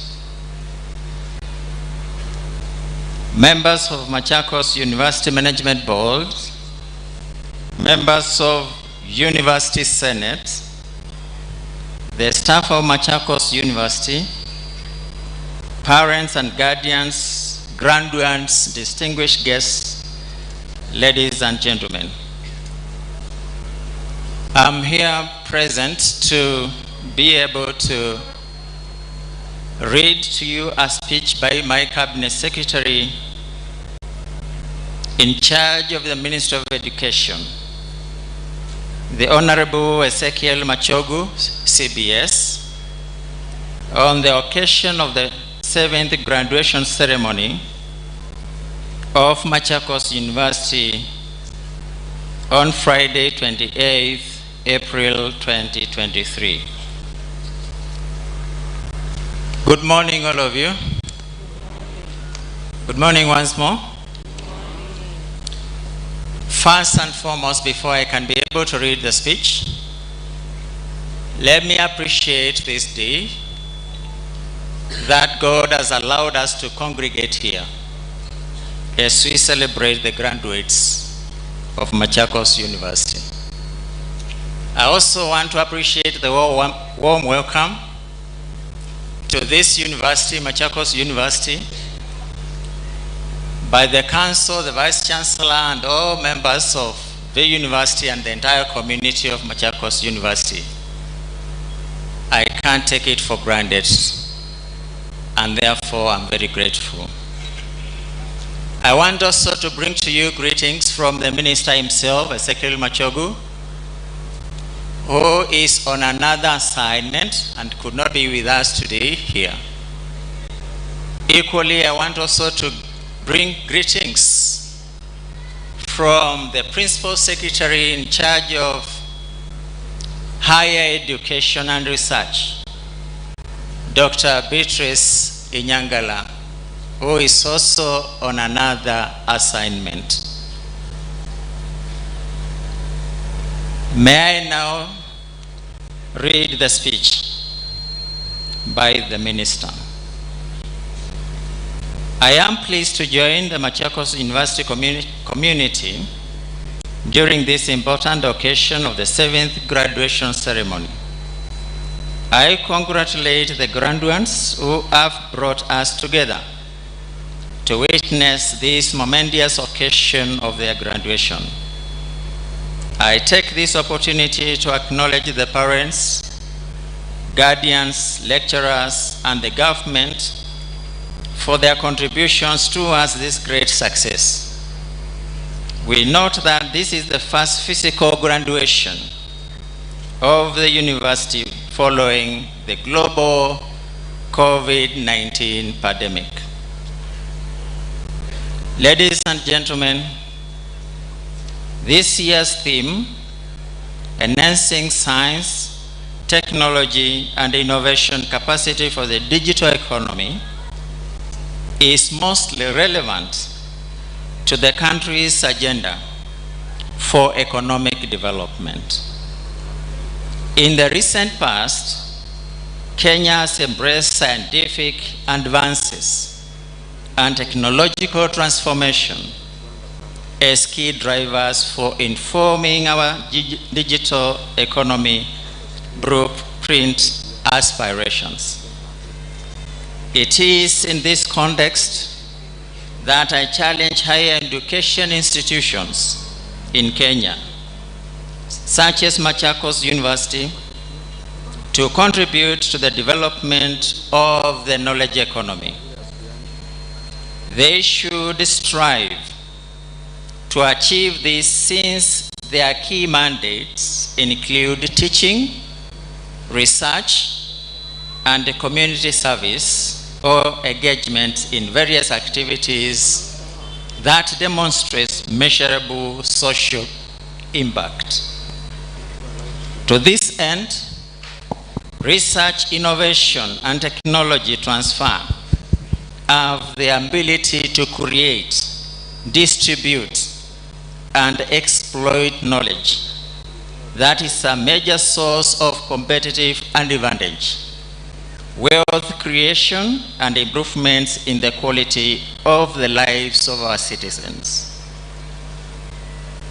I wish to assure stakeholders in this area that the government is committed to supporting science, technology, engineering, agriculture, and mathematics related disciplines in universities and TVETs.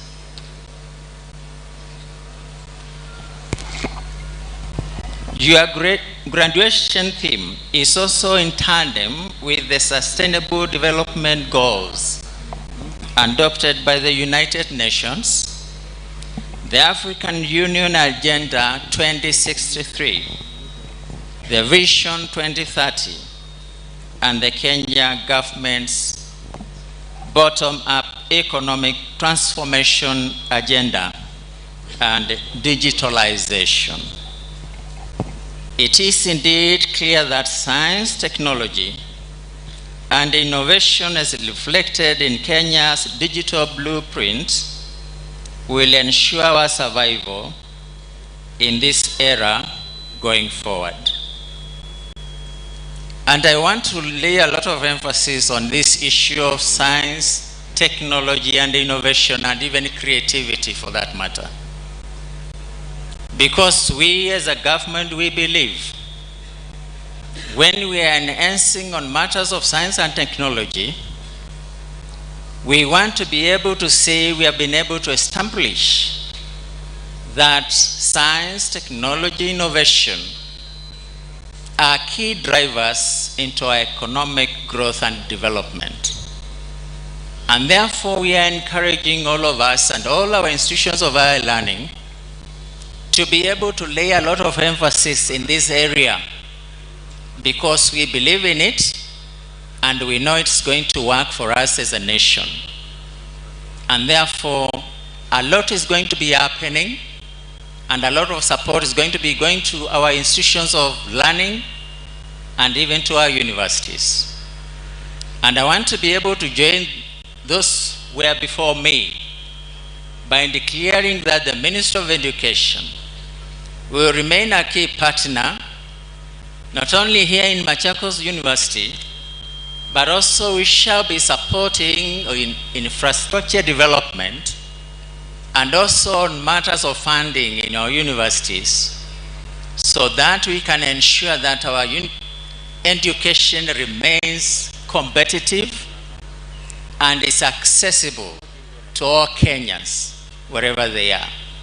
So I want to appreciate the partnership I've been able to see from this university to the county government, to the leaders, and to other organizations who have been able to support the initiatives and the programs which are ongoing in Machakos University. I appreciate that check, which is going to support in form of scholarships for those who are needy. And I want to be able to mention also to you that the Ministry of Education, through the State Department for Higher Education and Research, we are also running similar program of international scholarships, which can be accessible to any Kenyan who wants to pursue higher education. These scholarships are covering bachelor's degree, master's degrees, and also PhD.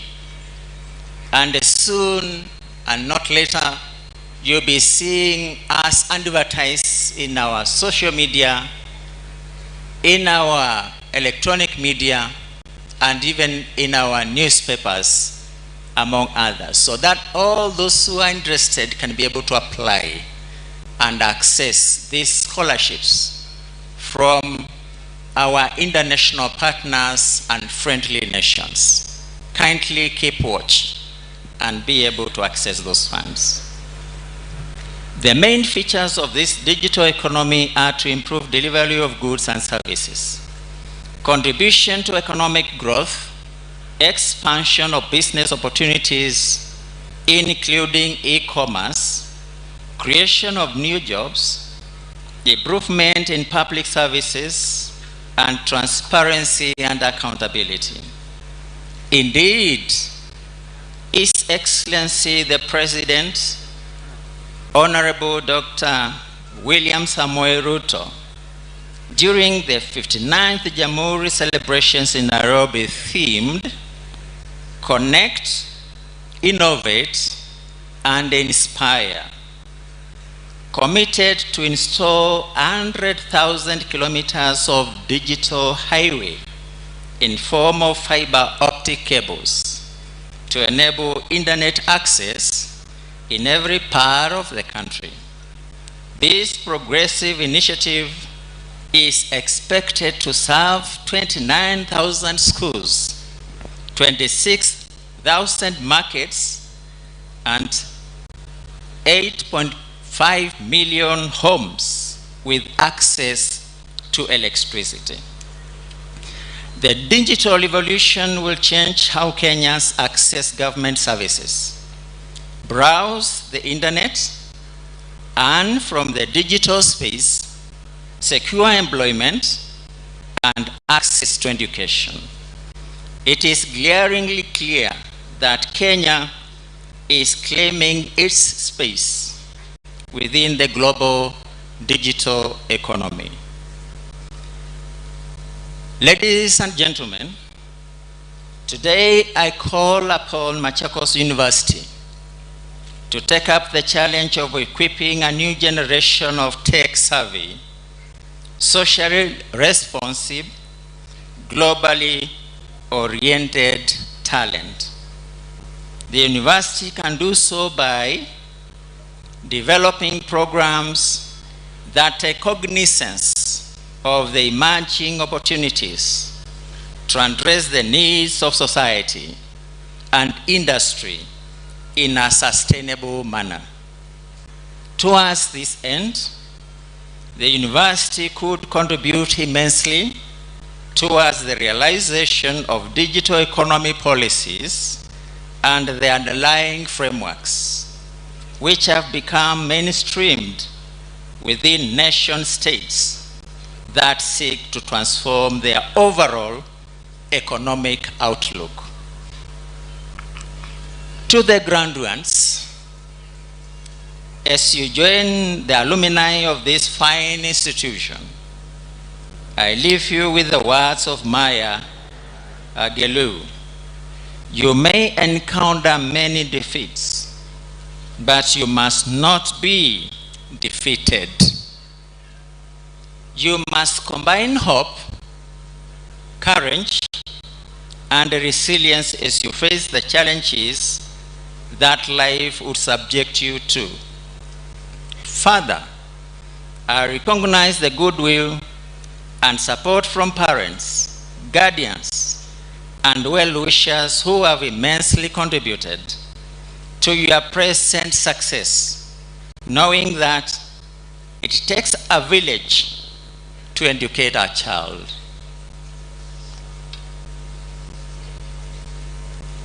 Before I can be able to conclude, I want also to make a remark here from the previous speakers. And these are issues of security and safety in our institutions of higher learning. We as a government, we are keen and we want to be able to ensure that all of us as stakeholders, wherever our universities are, we need to partner with the government, with all the security agencies, with the management board of the universities, the councils of all our public universities, and the community around, to be able to ensure that matters of insecurity and the challenges in our universities are a thing of the past. We want to be able to ensure that our universities are safe and secure, and that they can be able to provide the best enabling environment for learning and also for socio-economic development, as it were. So I want to urge all of us to form a very strong partnership and the normal and noble strategy and approach of community policing, where all of us, you and me, and every Kenyans, and every individual, you are providing and making a contribution to ensure that wherever you are, even your neighbor is secure from any threat which may affect the survival of your neighbor. and also the stability of this great nation of Kenya, because we want to take Kenya to a higher level of socio-economic development. And without secure environment, it shall remain very difficult. So I urge all of us, and even every one of us, kindly let us contribute towards our personal security and also public safety and security. As I conclude, I acknowledge the excellent work done by the University Council, management, Senate, and the staff of Machakos University, and the able leadership of Acting Vice Chancellor, Professor Joyce Chepkurui Agalo. Vice Chancellor, I've heard all the comments and the good words from all the speakers. Let's continue praying for her, okay? Right. I commend the harmonious working relationship within the university fraternity, which has enabled us to be here today. Finally, I congratulate you all, graduates, for a job well done, as we celebrate the sterling achievement of your stay in this university. It has been said, I only want to add one word here. Wherever you go, in whatever you do, remain a good ambassador for this university and also for this nation, for those who will have opportunities outside Kenya. Kindly, all the time, portray the best in terms of character, integrity, and represent our nation in the best way possible. With those few remarks, ladies and gentlemen, thank you and God bless you all. God bless Kenya. Asanteni sana.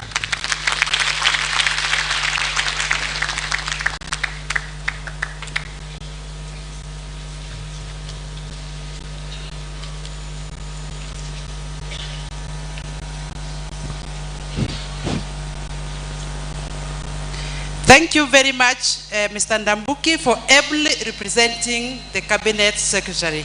A round of applause for him. So thank you very much. It is now my singular honor to invite our Chancellor to address the congregation. Karibu, Mr. Chancellor.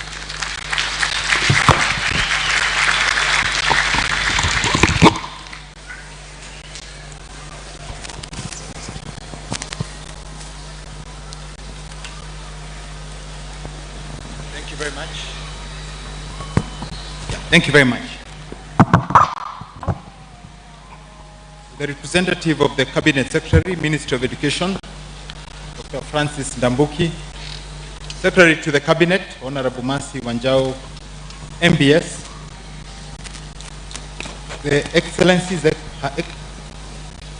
His Excellency the Deputy Governor of Machakos, Dr. Francis Mwangangi, the Chancellors of other universities present, the Chairman of the Machakos University Council, Dr. Christopher Gatama Gakahu, Chairpersons of Council from other universities, Machakos University Council members present, our Acting Vice Chancellor of Machakos University, Professor Joyce Chepkurui Agalo, Vice Chancellors of other universities present, the Area Member of Parliament, members of the County Government of Machakos present, members of the Machakos University Management Board, members of the University Senate, the staff of Machakos University, parents and guardians, graduates, students of Machakos University, distinguished guests, ladies and gentlemen, good morning. It's indeed a great pleasure to welcome you all to this auspicious occasion of the 7th graduation ceremony of Machakos University. I take this early opportunity to express my most sincere congratulations to the graduating class of 2022. Hongera. It's indeed our largest graduating class, and I take note that we have 6 PhD graduates and 13 master's graduates. Congratulations. I recall in 2016, one of the challenges this university faced was a shortage of PhDs in the faculty of the university. I'm now pleased to note that we are now graduating PhDs, and it is my hope that those of you who are graduating from this university will come back to give back to the university. This great achievement you have this today is as a result of the invaluable hard work that you put in over the years of your study that have culminated to this great day, marking a significant achievement which makes all of us very proud of what you've accomplished. First, allow me to sincerely express our appreciation to the national government through the Ministry of Education for the goodwill and continued support accorded to Machakos University financially. As the first Chancellor of Machakos University since its chartering in October 2016, I'm honored and humbled to have witnessed the growth and progress of this great institution.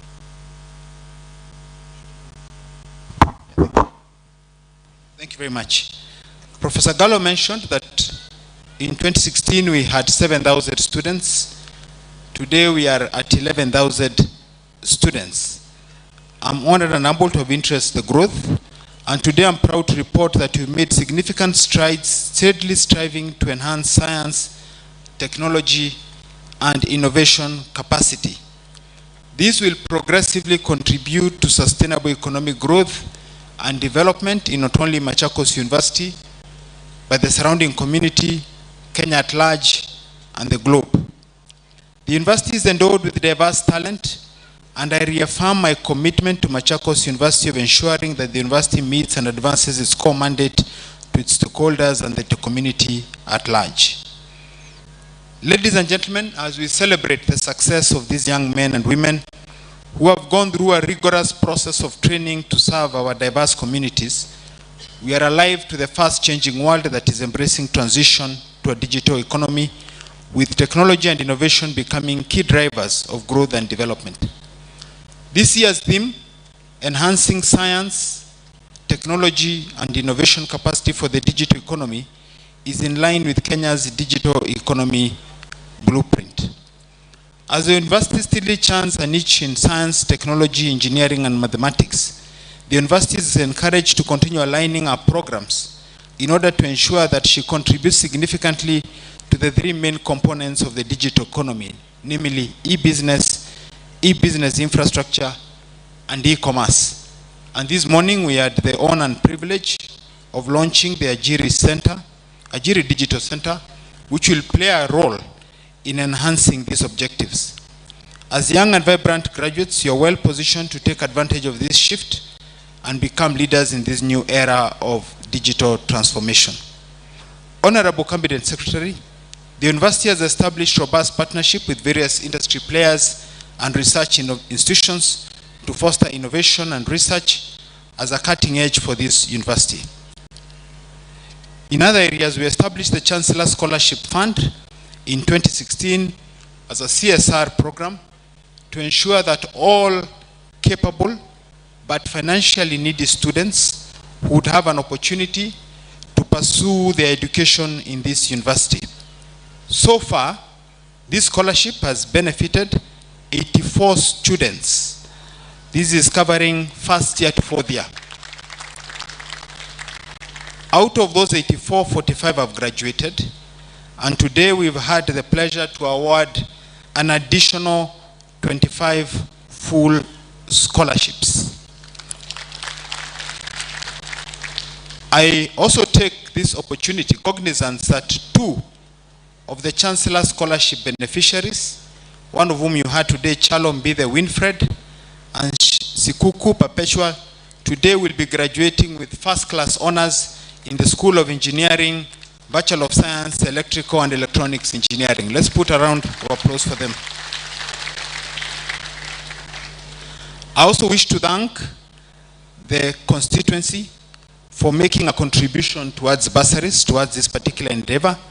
And I'm very pleased by what we've heard from Dr. Francis Ndamboki about the scholarships that are available to those who wish to apply. Thank you very much. I invite all of you present today to join hands with me and make a contribution towards this Chancellor Scholarship Fund so that we may continue to empower the youth for generations to come. Further, the university has invested significantly in the mobilization of resources through collaborations and partnerships with various stakeholders such as Tribus, MasterCard Foundation, Huawei, Konza Technopolis, and Tianjin City Vocational College through the Luban workshop, to mention but a few.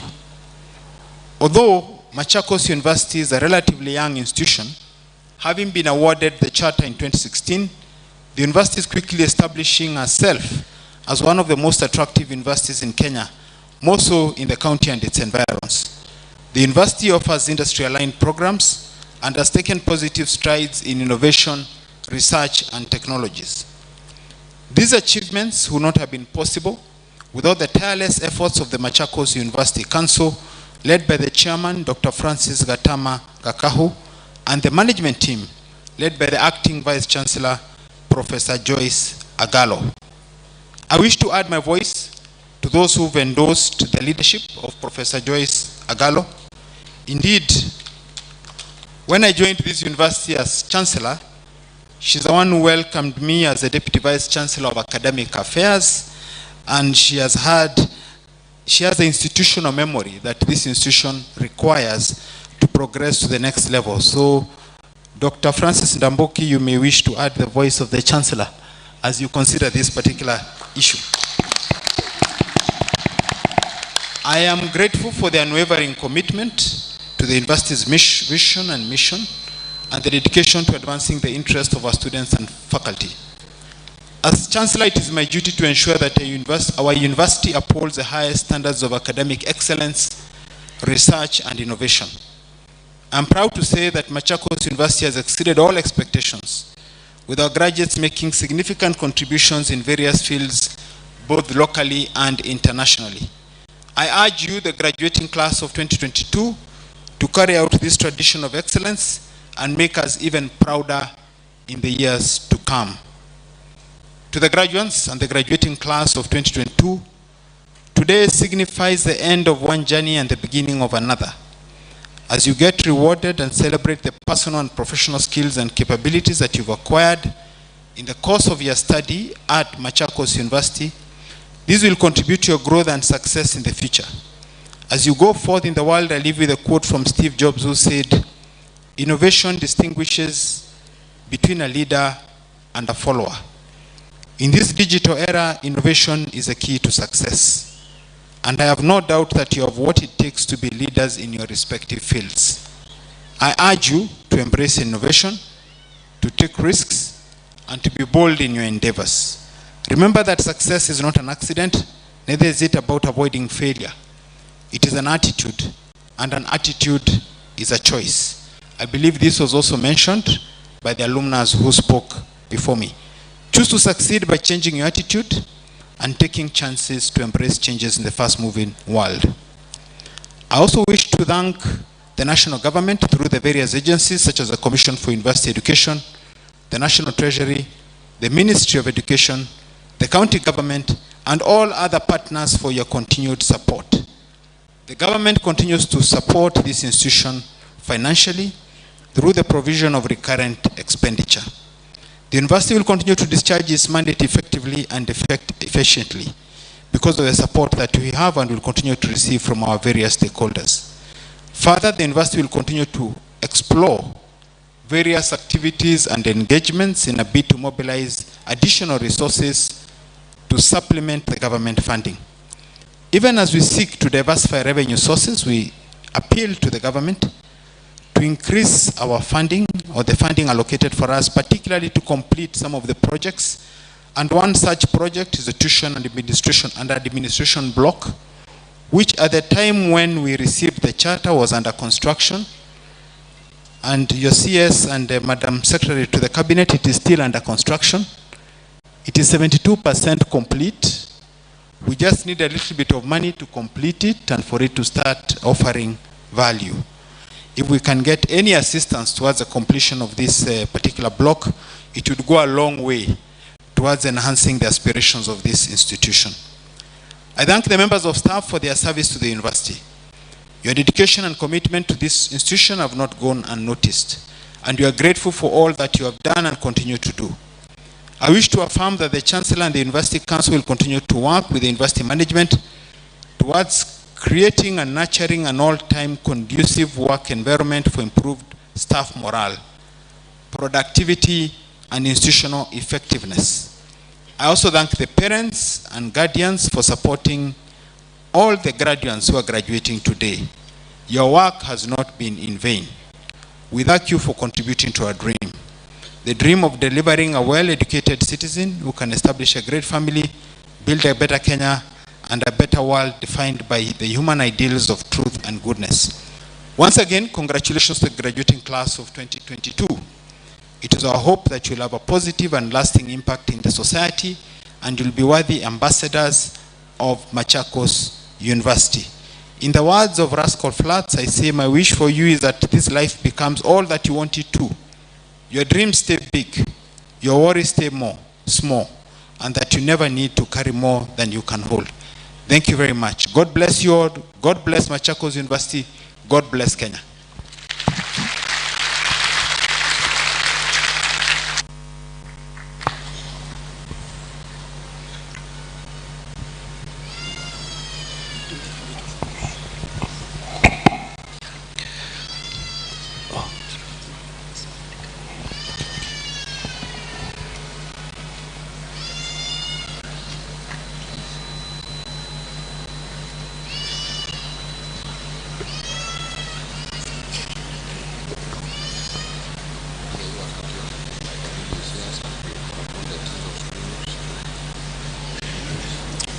Mr. Chancellor, sir, in accordance with the Machakos University Charter 2016, Section 9, Subsection 1, A and B, the university is authorized by the 2019 Statute 66, Section 1, to confer degrees and award diplomas and certificates in the programs approved by the University Senate.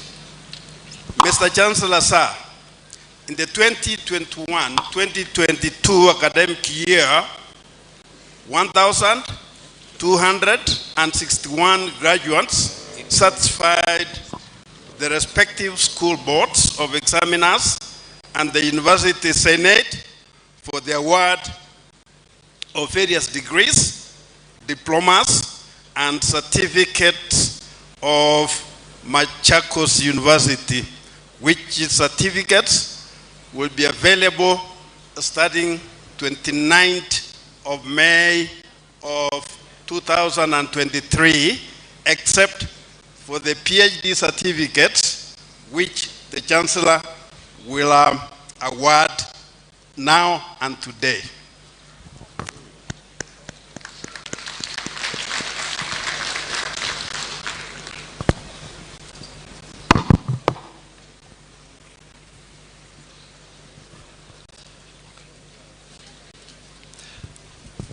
As the DVC is coming to call upon deans, those who are supervising PhD candidates should kindly move nearer so that you can escort. Thank you.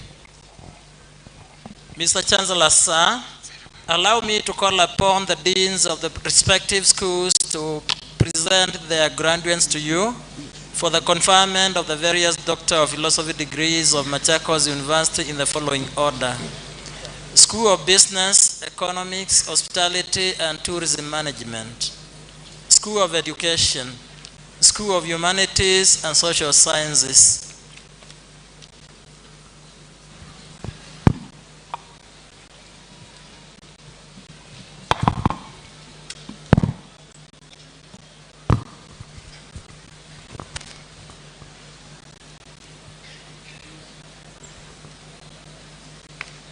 Mr. Chancellor, sir, I have the honor to present the following one candidate who during the 2021-2022 academic year certify the School Board of Examiners and the Senate for the conferment of Doctor of Philosophy in Business, Strategic Management of Machakos University. Musyoka Margaret Ndunge.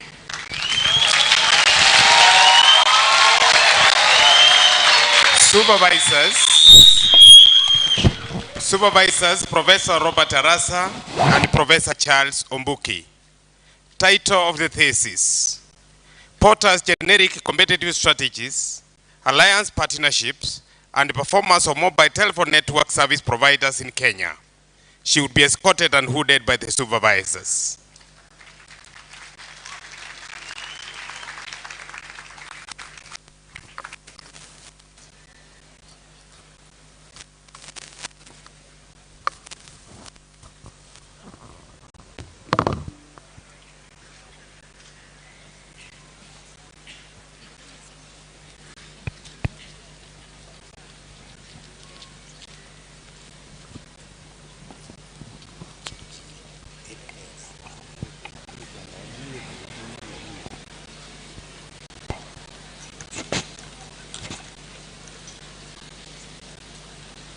Mr. Chancellor, sir, I have the honor to present the following 4 candidates who during the 2021-2022 academic year satisfied the School Board of Examiners and the Senate for the conferment of Doctor of Philosophy of Machakos University. Doctor of Philosophy in Education, Educational Communication and Technology, Kaseke Dolo Francis. Supervisors 1, Professor Henry Mbeiwa and Dr. Peter Koech. The title of the thesis: Relationship between science progress skills, teaching approach and learning outcomes in biology in secondary schools in Makueni County, Kenya.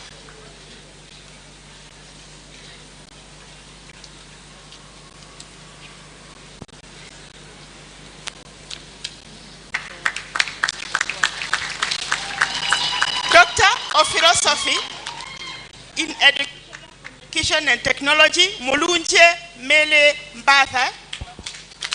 The supervisors, Professor Eni Mbeiwa and Dr. Collins Ogogo. Title of the thesis: Effects of Mastery Learning Strategy on Mathematical Competence among Secondary School Students in Machakos County, Kenya.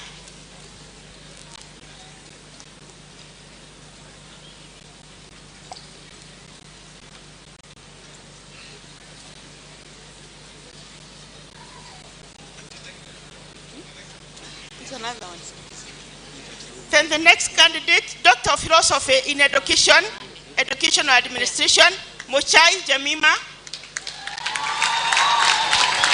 Supervisors 1, Professor David Mulwa and Dr. Wycliffe Amukoa. Title of the thesis: Effects of ISO 9001-2015 Quality Management System Implementation on Post-Examination Service Delivery in Public Universities in Kenya.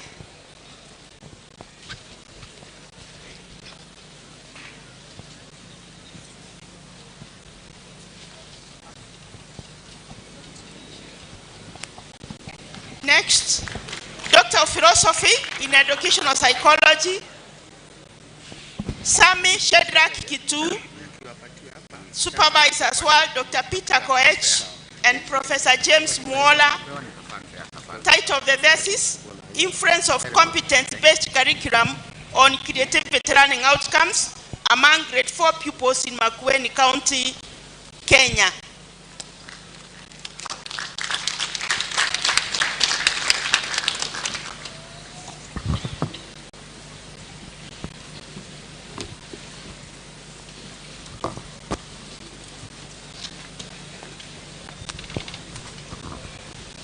Mr. Chancellor, sir, for the conferment of Doctor of Philosophy in the School of Humanities and Social Sciences, I have the honor to present the following 1 candidate who during the 2021-2022 academic year satisfied the School Board of Examiners and the Senate for the conferment of Doctor of Philosophy in Applied Linguistics of Machakos University. Mutune Felis Ndambi. The supervisors, Professor Geoffrey Marocco and Dr. Alice Kiai. And the title of the thesis, A Social Semiotic Analysis of Gender Representation in Selected Kenyan Secondary School English Textbooks. Thank you.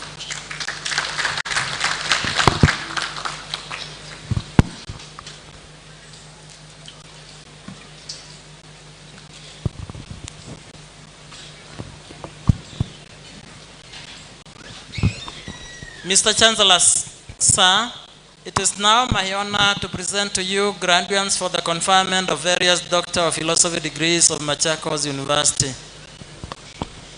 I admit the persons presented to me to the various degrees of Doctor of Philosophy for which you've been educated, trained, examined, and qualified, and by my authority and that of the entire university, give power to read and do all that appertains to this degree.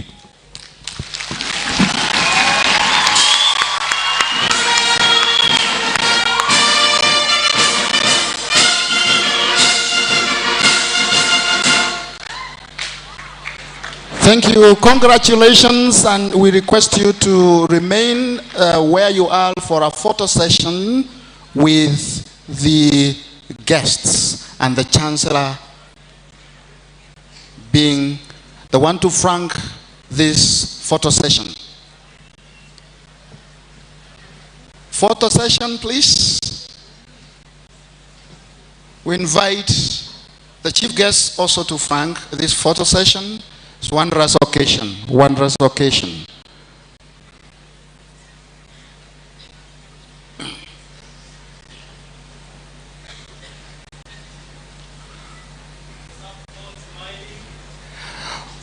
Yes, let's cast that smile like never before.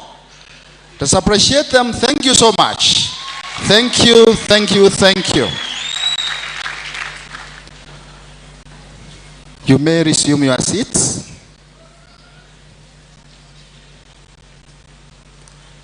DVC, please.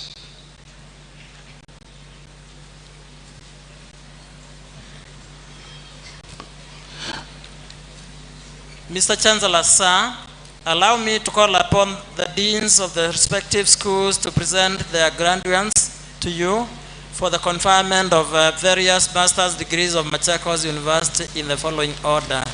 School of Agriculture, Environment and Health Sciences, School of Business, Economics, Hospitality and Tourism Management, School of Education, School of Humanities and Social Sciences, School of Pure and Applied Sciences. Will the graduates who will be receiving the master's degrees rise and remain standing until the Chancellor confers the degrees?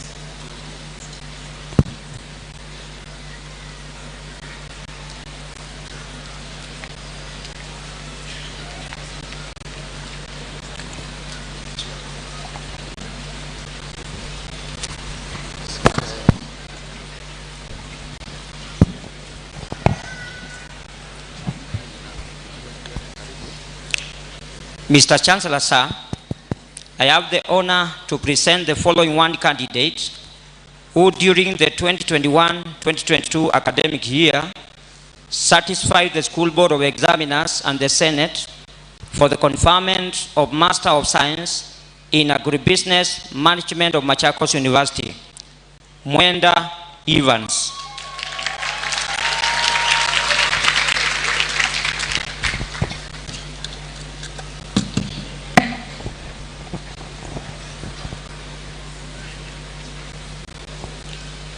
Mr. Chancellor, sir, I have the honor to present the following two candidates who during the 2021-2022 academic year satisfied the School Board of Examiners and the Senate for the conferment of Master of Business Administration degrees of Machakos University. Master of Business Administration Marketing, Wambua Fareri Katemi. Master of Business Administration Human Resource Management, Molu Choice Kamene.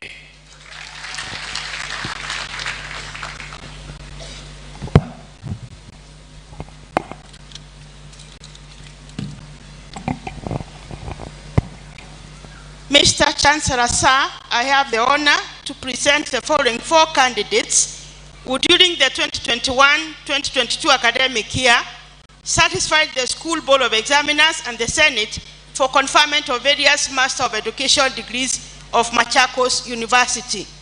Master of Education in Early Childhood Education, Kyoko Pius. Ndolo Maria. Master of Education, Educational Administration, Njoroge Elizabeth Njoki. Master of Education in Education, Communication and Technology, Mino Rosaria. Thank you.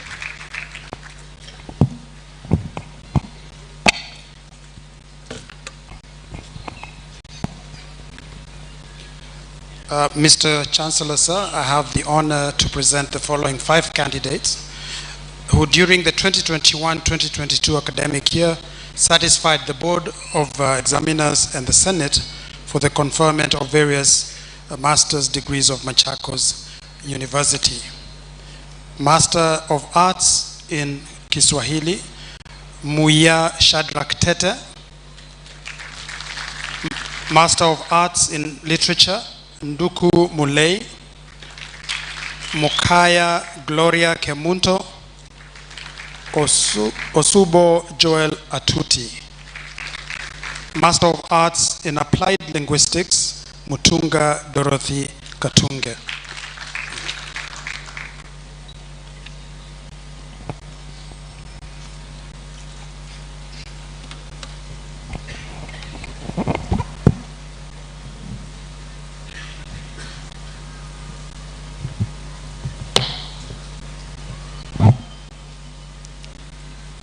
Mr. Chancellor, sir, I have the honor to present the following 1 candidate who during the 2021-2022 academic year satisfied the School Board of Examiners and the Senate for the conferment of a master's degree in chemistry of Machakos University. Tomno Rose Mwenda.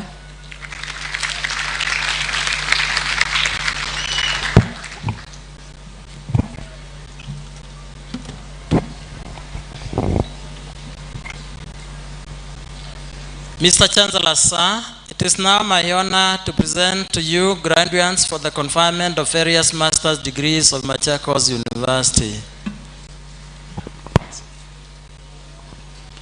I admit the persons presented to me to the various master's degrees for which you have been educated, trained, examined, and qualified, and by my authority and that of the entire university, give power to read and do all that appertains to this degree.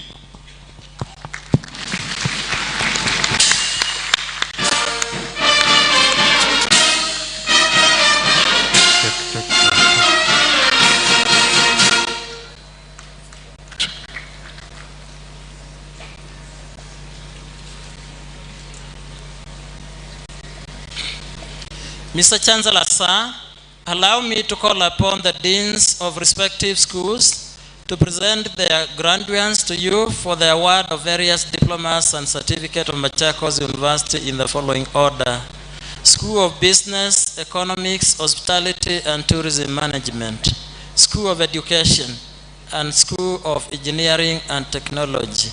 Will the graduates who will be receiving the diplomas and certificate rise and remain standing in the order in which the deans will be calling their names?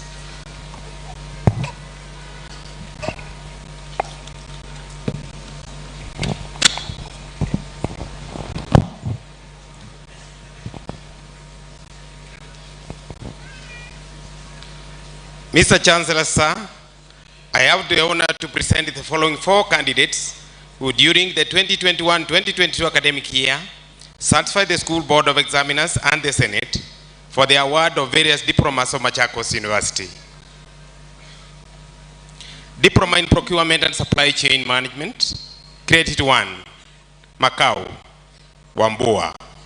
Credit 2, Josephat Mutuku.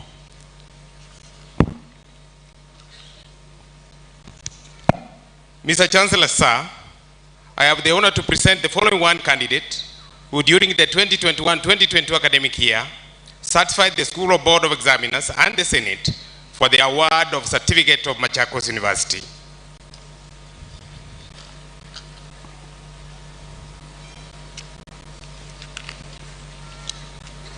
Certificate in Hospitality and Tourism Operations. Credit to Nzioka Ambrose Mutua.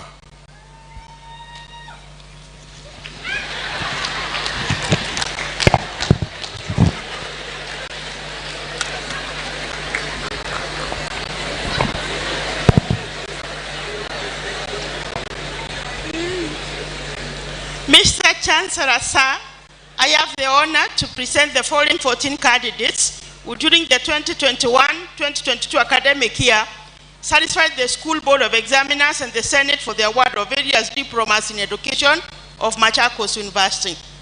Diploma in Education Arts, Credit 1, Thiron Kivelenge Kidambi. Lydia Anyango Wafula, Vanis Molala. Credit 2, Gitonga, Bevi, Mulumba, Mumo, Munyao, Musila, Muthiani, Mutie, Mutua.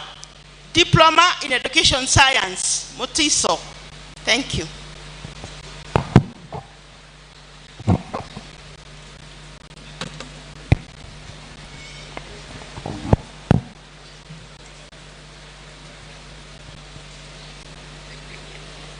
Mr. Chancellor, sir, I have the honor to present the following one candidate who during the 2021-2022 academic year satisfied the School Board of Examiners and the Senate for the award of Diploma of Machakos University. Diploma in Civil Engineering, Credit 2, Muoki. Thank you.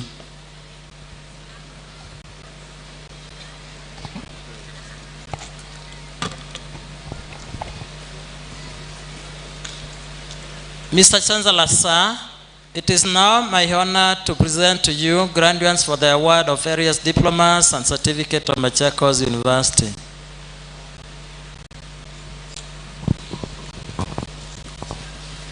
I admit the persons presented to me to the respective diplomas and certificate of Machakos University, for which you've been educated, trained, examined, and qualified.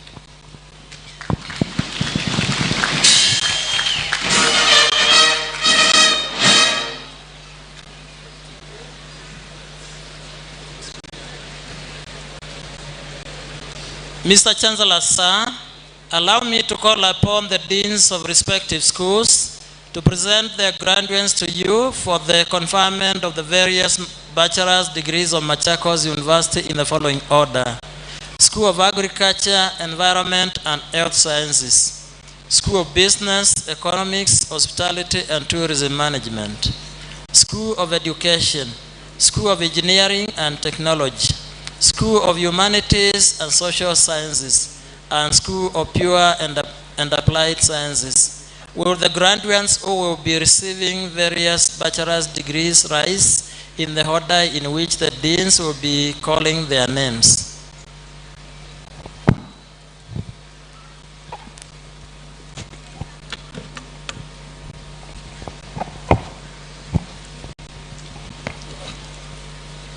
Mr. Chancellor, sir, I have the honor to present the following 61 candidates who during the 2021-2022 academic year satisfied the School Board of Examiners and the Senate for the conferment of various bachelor's degrees of Machakos University.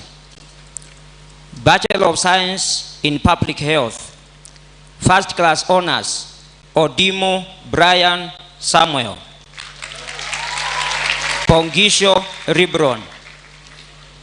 Bachelor of Science Community Resource Management. Second Class Honors Upper Division. Kasimiri, Kimanthi, Oliwa, Obwete, We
and Extension. Second class honors Upper Division, Kingola, Kitenge, Lagat, Muteti, na Umicha, Ochieng, Oduor, Ogutu, Tukei, Watibini. Second class honors Lower Division, Barasa, Bonareri, Ita, Kipchirchil, Manduku, Nambende, Nyakechi, Nyongesa, Ombonki, Riwo, Rugu, Shiemi, Pas, Cheruto. Bachelor of Science in Agribusiness Management and Trade. Second class honors Upper Division, Obai. Second class honors Lower Division, Jebet, Kamau, Kiruki, Wamushi, Were. Please remain seated as you wait for the conferment of the decrees by the Chancellor.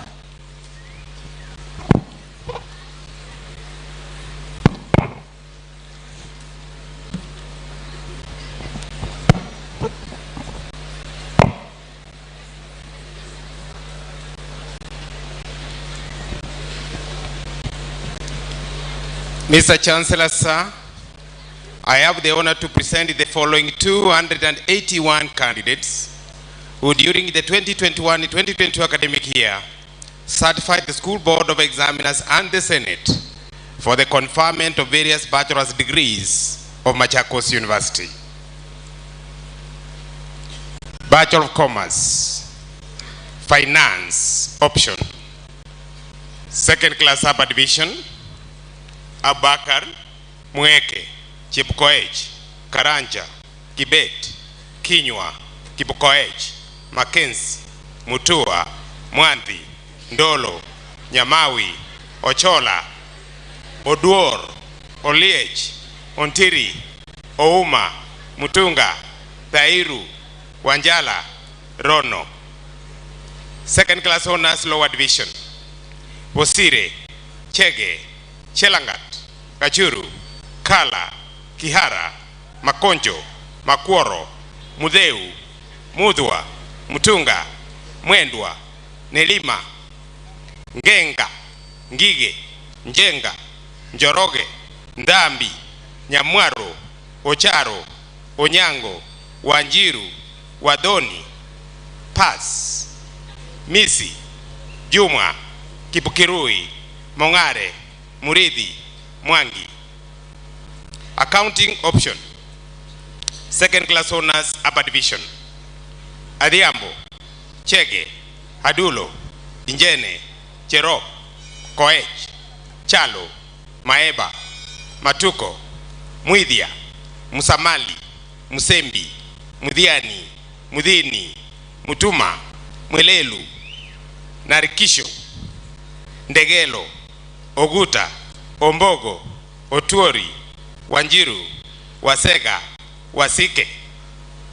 Second class honors lower division, Arinda, Bundi, Chege, Chelangat, Chengo, Chipkoech, Kiara, Kiima, Kipkoech, Kipngeno, Kirema, Maei, Mbae, Mboya, Mua, Muigai, Muiati, Ngugi, Njeri, Njole, Odhiambo, Onyango, Otieno, Owino, Fasila, Sanga, Shukurani, Siria, Sure, Wanjiku, and Otieno. Pass, Onyango. Marketing option, second class honors upper division, Kwemoi. Second class honors lower division, Kimaiyo, Kipkemoi, Nelima, Nyambu, Simiyu. Human resource management option, second class honors upper division, Kalewa. Second class honors lower division, Nixon. Supplies and procurement option, second class honors upper division, Muga, Oimbo, Samo. Second class honors lower division, David, Canario, Maura. Bachelor of Economics and Statistics, first class honors, Wesa Andrian. Well done. Mbogwa, Nyangoka, Nzioki, Ochieng, Oweno, Okari, Okiya, Omondi, Omoti, Nyango, Ouma, Owol, Wesonga. Pass, Moegi. Bachelor of Economics, second class honors subdivision. Atieno, Cherotich, Chofi, Aberia, Kamau, Kibe, Gibiro, Kipukemoi, Kodek, Langat, Waduo, Wawira. Pass, Munyao, Ooko, Viongo, Wairimu, Wanjiru. Bachelor of Economics and Finance, first class honors, Ojuang Carvins at Otieno. Sagero Helen Kwamboka. Second class honors subdivision, Benjamin, Gichuki, Kamande, Kasina, Kavuo, Kimani, Kimani Neli, Kiriko, Kulwa, Kundu, Maina, Mburu, Mushere, Mueni, Muweru, Murangiri, Mushieni, Musumba, Mutembei, Nguju, Oweno, Otieno, Thiongo, Wairimu. Second class honors lower division, Chelule, Chepukemoi, Ekido, Kipungetuny, Kivata, Lekairabu, Mauti, Muaza, Muchiri, Muhavi, Munyao, Mwangi Onesimus, Ngeno, Ngure, Njoroge, Nzumbi, Onduor rather, Ouko, Reisianoi, Rop, Tuta, Wainaina, and Wanjiru. Pass, Mureithi, and Yatich. Bachelor of Science in Hospitality and Tourism Management, second class honors subdivision, Daniel, Kimanzi, Kipsang, Kuria, Lodge, Maina, Mackenzie, Mumbi, Mudina, Mutune, Mwenda, Kinyi, Sila. Second class honors lower division, Amondi, Kagere, Kiberi, Kimathi, Kisilu, Makena, Meme, Mose, Muema, Murage, Mutuku, and Ondeche. You may take your seats and wait for the conferment of the degree by the Chancellor.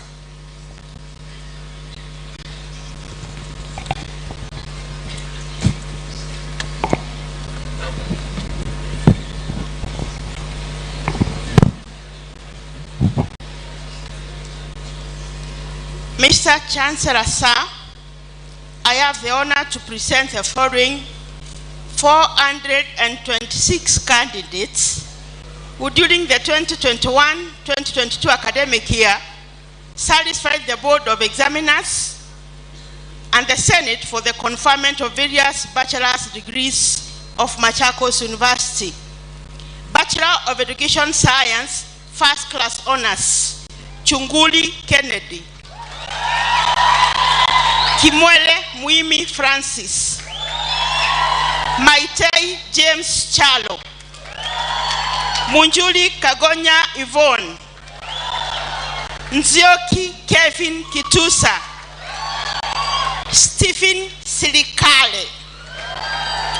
Second class honors upper division, Abeli Bosubeni, Chenge, Cherotich, Cheruyot, Kicharu, Goro, Jepto, Kanduku, Kaleli, Kibet, Kibet Wesley, Kiema, Kihara, Kinungi, Kipkoech, Kiprono, Kirwa, Kisiavuki, Kiduka, Lokia Lipas, Lomak, Masese, Mathenge, Mbila, Mohamed, Mose, Mwange, Mukumbu, Mulatia Muthioka, Mulatia Munuve, Musoi, Muthioka, Mutinda, Mutua Felix, Mutua Laki, Mutuku, Mwangi, Mwaula, Ndolo, Nzioki, Odondi, Ojwang, Okwalo, Odabu, Ondali, Ondego, Ongera, Olina, Thuku, Wanyama.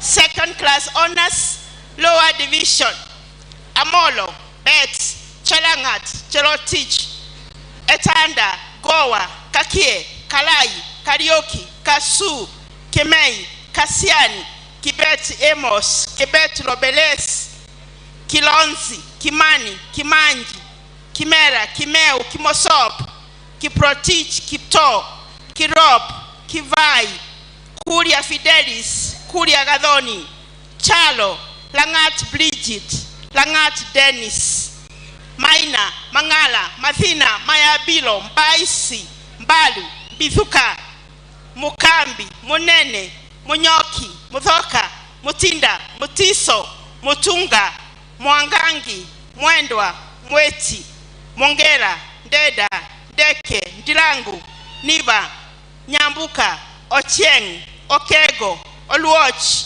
Oditi, Onwonga, Rono, Shikokoti, Waliaula, Wambura, Wangari, Wanyama, Wafinya, Yarwala, Weldon, Pass, Cherono, Chiluyi, Isaac, Mary, Kitili. Bachelor of Education Arts, First Class Honors.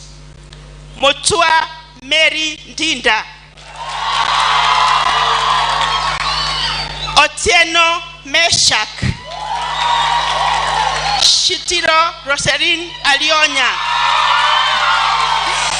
Bachelor of Education Arts, Second Class Honors, Upper Division, Adema, Agiza, Akinyi, Alwenya, Amima, Awiti, Awol, B, Bundi, Chege, Chemutai, Chepngetich, Cherono, Kadikia, Gesare, Gisobi, Hajira, Inguvu, Ingusa, Isika, Jindwa, Kagili, Kaindi, Kalawa, Kalua, Kambilu, Kamene Mulwa, Kamene Salamalis, Karanja, Karioki, Kasaru, Kathenya, Kaoya, Kihoro, Kiyo, Kinudhia, Kioki, Kioko, Kipkemoi, Kiprimo, Kirito, Kivenji, Kivesi, Kuta, Kuye, Kwamboka, Chalo, Chule, Macharia Beth, Macharia Elijah, Maina, Maithia, Masakwe, Masiuki, Matoke, Matongo, Mbae, Mbaga, Mbatha, Beneka, Mbuvi, Maiko, Moli, Momanyi, Mweke, Muya, Muindi, Mukongo, Mukunzu, Muli, Mulu, Muligi, Musau, Musumbi, Musioka Bridget, Musioka Dennis, Musioka Esther, Mutanu, Muthami, Mutiso, Mutisia Mathuku, Mutisia Ndenya, Mutua, Mutunga, Mutungi, Muo, Mwaiki, Mwangi, Mwanzia, Mwaula, Mwendwa, Nanjeko, Nasongo, Nganga, James, Nganga Joseph, Ngeno, Ngugi, Gumbau, Jengwa, Njeri, Margaret, Njoka, Ndenya, Nyagaka, Nyagusha, Nyambura, Nyelele, Nzilani, Hobilo, Othiambo, Ogeto, Ombongi, Ombui, Ongeta, Oko, Opondo, Otieno, Ouma, Phyllis, Sagala, Salama, Sande, Sila, Amiu, Simiu, Situma, Sevuo, Viola, Waithaka, Wambua, Wambua Hana, Wambua Samuel, Wambulwa, Wanjiku, Wayne, Wentach, Turunya. Second Class Honors, Lower Division, Aoko, Chebet, Chege, Chelangat, Chepkite, Chepkoech, Chepto, Cheruot Dominic, Cheluyot Gertrude, Desi, David Judith, David Mutinda, Kashide, Katundu, Kesuya, Gitu, Ichaka, Ithau, Chepkului, Kadivan, Kado, Kahindi, Kaluma, Kamitu, Kangali, Karanja Patrick, Kalanja Peter. Karioki, Katheu, Kathoki, Kegosha, Kiarie, Kibeti, Kilonzo, Kimama Angela, Kimama Simon, Kimansi Kioko, Christine Kioko Masika.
Umbo, Uviu, Wambua, Wanja, Wanyama, Wasua, Wawelu, Webi, Chaga, Chilchil, Ochieng, Odhiambo, Ndiku, Mutuse, Pass, Magembe, Maveka, Momanyi, So, Siala, Wanjilu.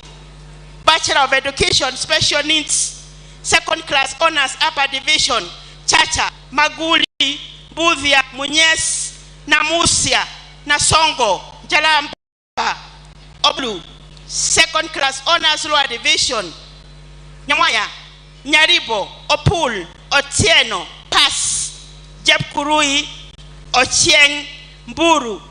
Bachelor of Education, Early Childhood Education Upper Division, Jebet, Lole, Mutuku, Joy, Moto, Kimiti. Second Class Honors Lower Division, Mosioka. Please be seated as we wait for the conferment of the degree by the Chancellor.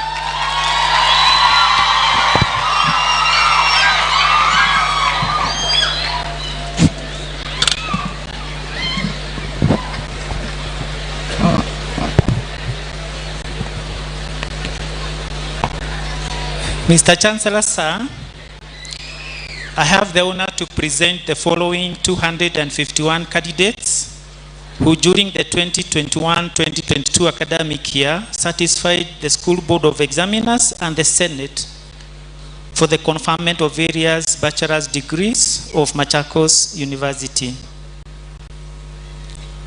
Bachelor of Science, Telecommunication and Information Technology. First Class Honors, Mshemba Andrew. Second Class Honors, Upper Division, Abdi, Amosi, Dennis, Cheruto, Kisa, Kipkorir, Kwamboka, Mocheche, Muse, Mutugi, na Mwambaji, Naibei, Naima, Odhiambo, Omondi, Onyango, Wariara. Second Class Honors, Lower Division, Muhando, Cheruyot, Kabera, Keana, Kilonzo, Kimani, Kipchumba, Kipkoech, Kipruto, Kipto, Kulei, Lusinde, Macharia, Maina, Makuto, Mamicha, Matimu, Miroro, Mwanza, Mwendwa, Nganga, Omondi, Owol, Sagwe, Sitai, Titus, Tupesio. Bachelor of Science, Computer Science, First Class Honors, Kihagi Karaoke Ben. Mushui Makumi Addis. Second Class Honors, Upper Division, Akich, Alukwe, Alumasa, Chelagat, Kihumba, Macharia, Makoha, Maneno, Mariba, Mulwa, Muronji, Musioki, Mudhini, Mutiso, Joroge, Njue, Ofire, Ohuru, Okinyi, Owino, Ruto, Wafula. Second class honors lower division. Abuom, Kea, Kinywa, Kipkoech, Kiprop, Maswa, Maina, Malika, Mataswo, Muiruri, Mutwiri, Juguna, Okanga, Okumu, Orititia, Otachi, Otieno, Shabani, Wako. Pass, Kibedi, Mutisia.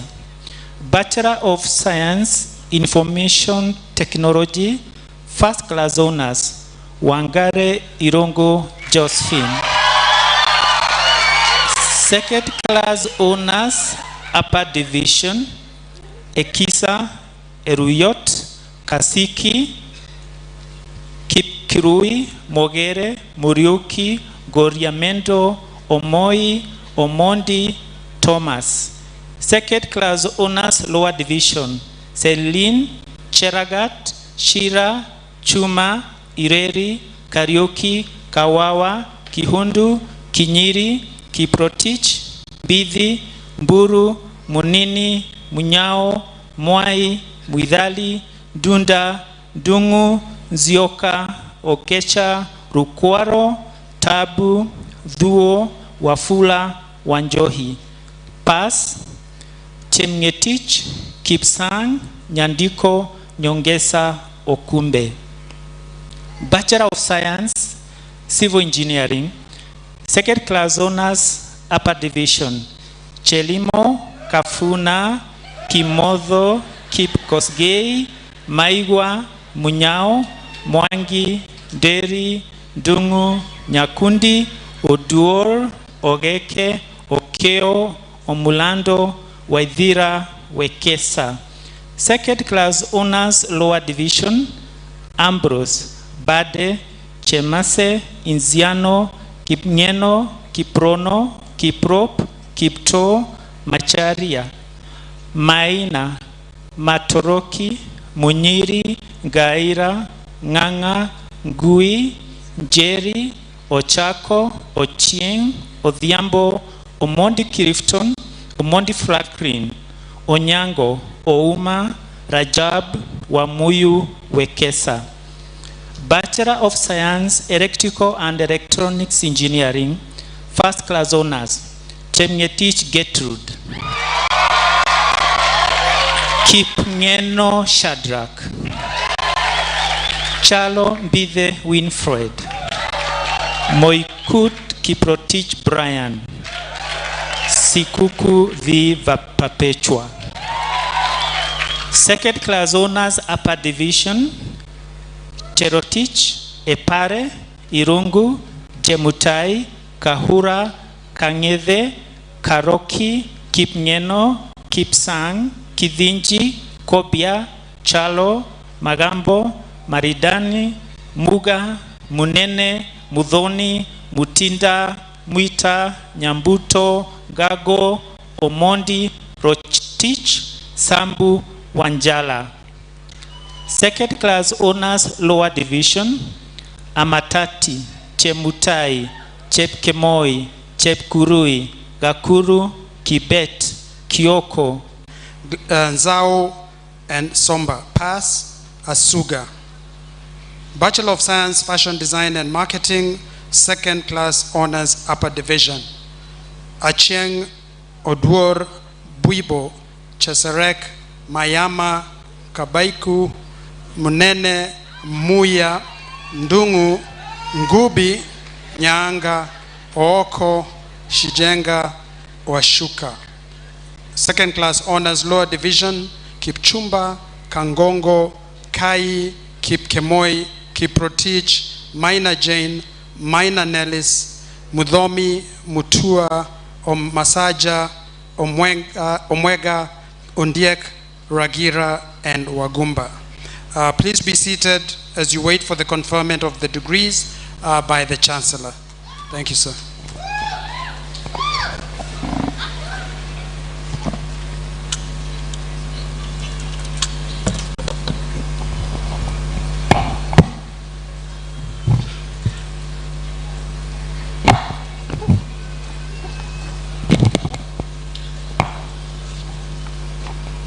Mr. Chancellor, sir, I have the honor to present the following 150 candidates who during the 20 Matini, Mbidi, Mburu, Mulei, Mwangi, Nganga, Jogo, Okoth, Omondi, Onyanja, Pass, Kimbuia, Mungo, Omuhindi, Omusunga. Bachelor of Science in Mathematics, First Class Honors, Odongo Vincent Ocheng. Second Class Honors, Upper Division, Jesang, Mudhemboa, Muturi, Joronge, Onyonka, George. Second Class Honors, Lower Division, Chemtai, Innocent, Kariuki, Kinywa, Kidinji, Lerapei, Mulwa, Mungai, Muiti, Omutumbula, Washeke, Yegon. Pass, Wangui. Bachelor of Science, Biology. Second Class Honors, Lower Division. Second Class Honors, Upper Division, Litikicho. Second Class Honors, Lower Division, Juki, Nyanga, Ogalo. Pass, Abdul Kadir, Bidhi, Wambua. Bachelor of Science in Analytical Chemistry, First Class Honors, Chepngeno Defla. Mwangi Moses Bugwa. Second Class Honors, Upper Division, Kiprop, Mahero, Makero, Mugeni, Musaata, Deritu, Odhiambo, Oyo, Wanyoike. Second Class Honors, Lower Division, Chepkonga, Kiprotich, Muiru, Nyanganyi, Elvis. Bachelor of Science in Applied Physics and Technology. Second Class Honors, Upper Division, Marilyn, Musasa, Wasike, Were, Wesiela. Second Class Honors, Lower Division, Gadhiru, Halwali, Kibowen, Kimani, Mlanda, Nyaga, Oigo. Bachelor of Science, Actuarial Science. Second Class Honors, Upper Division, Bororin, Kamande, Kebaso, Kibet, Kiplangat, Kipto, Leplasia, Manga, Morwani, Mwangi, Ogana. Second Class Honors, Lower Division, Mbundi, Joel, Juma, Kinywa, Kipchumba, Maureen, Monica, Omolo, Sasi, Turanira, Wagaturi. Pass, Muga, Nyambo. Please be seated as you wait for the conferment of the degrees by the Chancellor.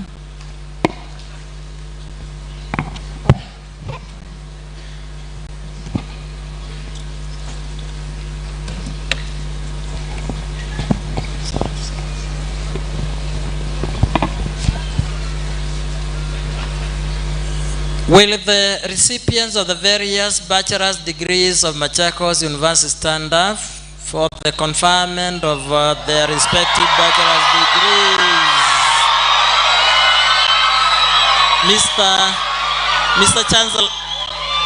Mr. Chancellor, sir, it is now my honor to present to you graduates for the conferment of the various bachelor's degrees of Machakos University.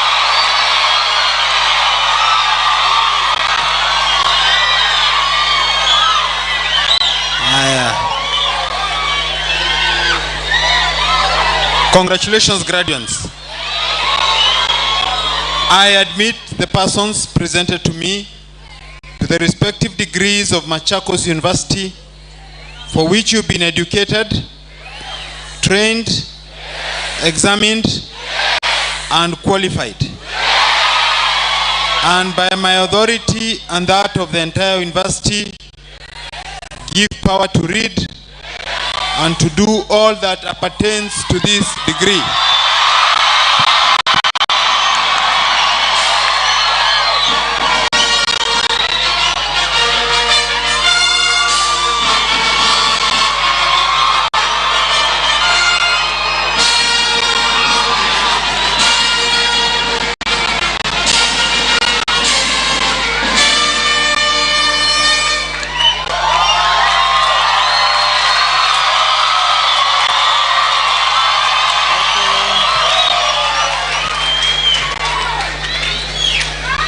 Okay, thank you. Mr. Chancellor, sir, allow me to call upon the Director, TVET, to present to you his graduates for the acknowledgement of the various diplomas and certificates. And will the graduates who will be acknowledged for the various diplomas and certificates rise and remain standing in the order in which the director will be calling their program names.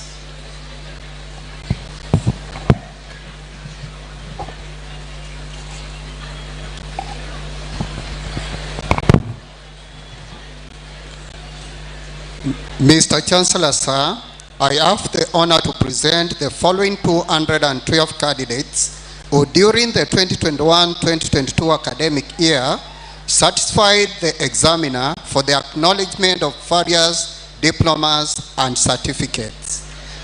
Diploma in Building Technology, Diploma in Civil Engineering, Diploma in Fashion Design and Clothing Technology, Diploma in Food and Beverage Management, Diploma in Social Work and Community Development, Diploma in Accountancy, Diploma in Business Management, Diploma in Information Communication Technology, Diploma in Library and Information Science, Diploma in Supply Chain Management.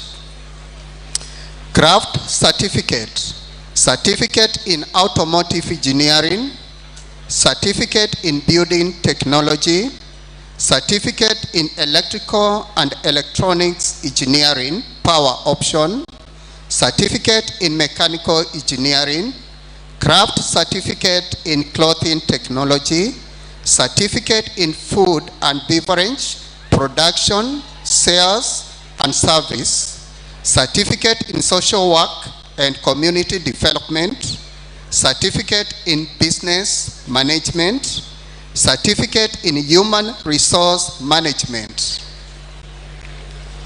Certificate in Information and Communication Technology, Certificate in Supply Chain Management, Artisan Certificates, Electrical Installation, Motor Vehicle Mechanics, Plumbing, Welding and Publication, Garment Making, Food and Beverage Artisan Certificate.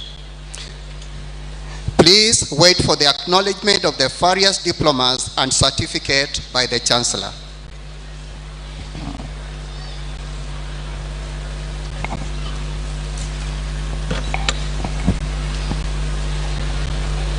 Mr. Chancellor, sir, it is now my honor to present to you graduates for the acknowledgement of the various diplomas and certificates. I acknowledge the persons presented to me for the various diplomas and certificates for which they have been educated, trained, examined, and qualified.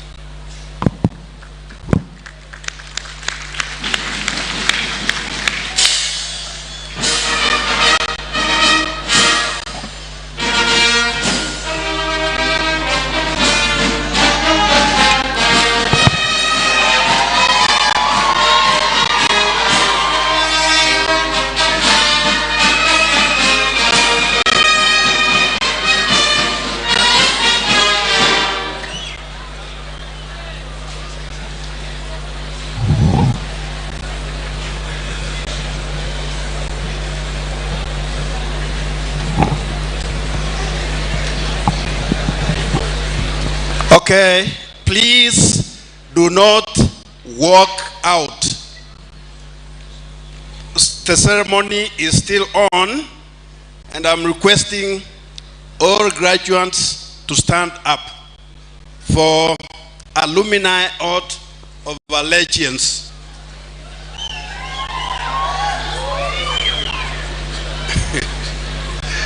Okay, when I start as I, you sound your name, not we. I have earned a Machakos University degree. I'm part of Machakos University now and forever. I pledge to work beside Machakos University to further the excellence, reach, and good name of Machakos University. I commit myself to staying in touch with her, involved with her, and serving her. I know she'll do the same for me.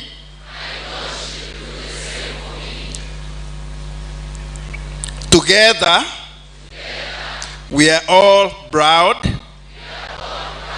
to be Machakos University alumni. Our alumni, our strength. Thank you.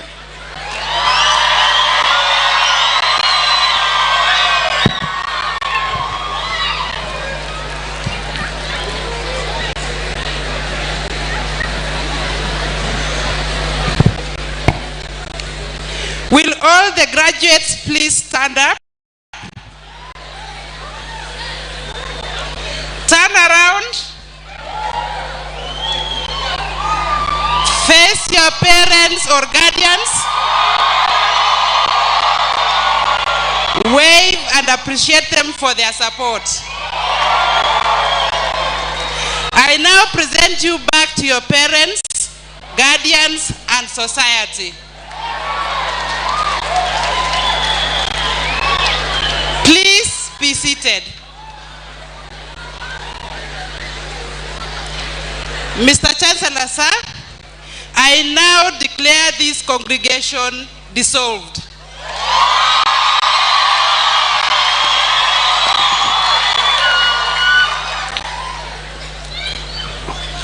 Congregation, you stand up, you remain standing until the Chancellor's procession gets out of the venue.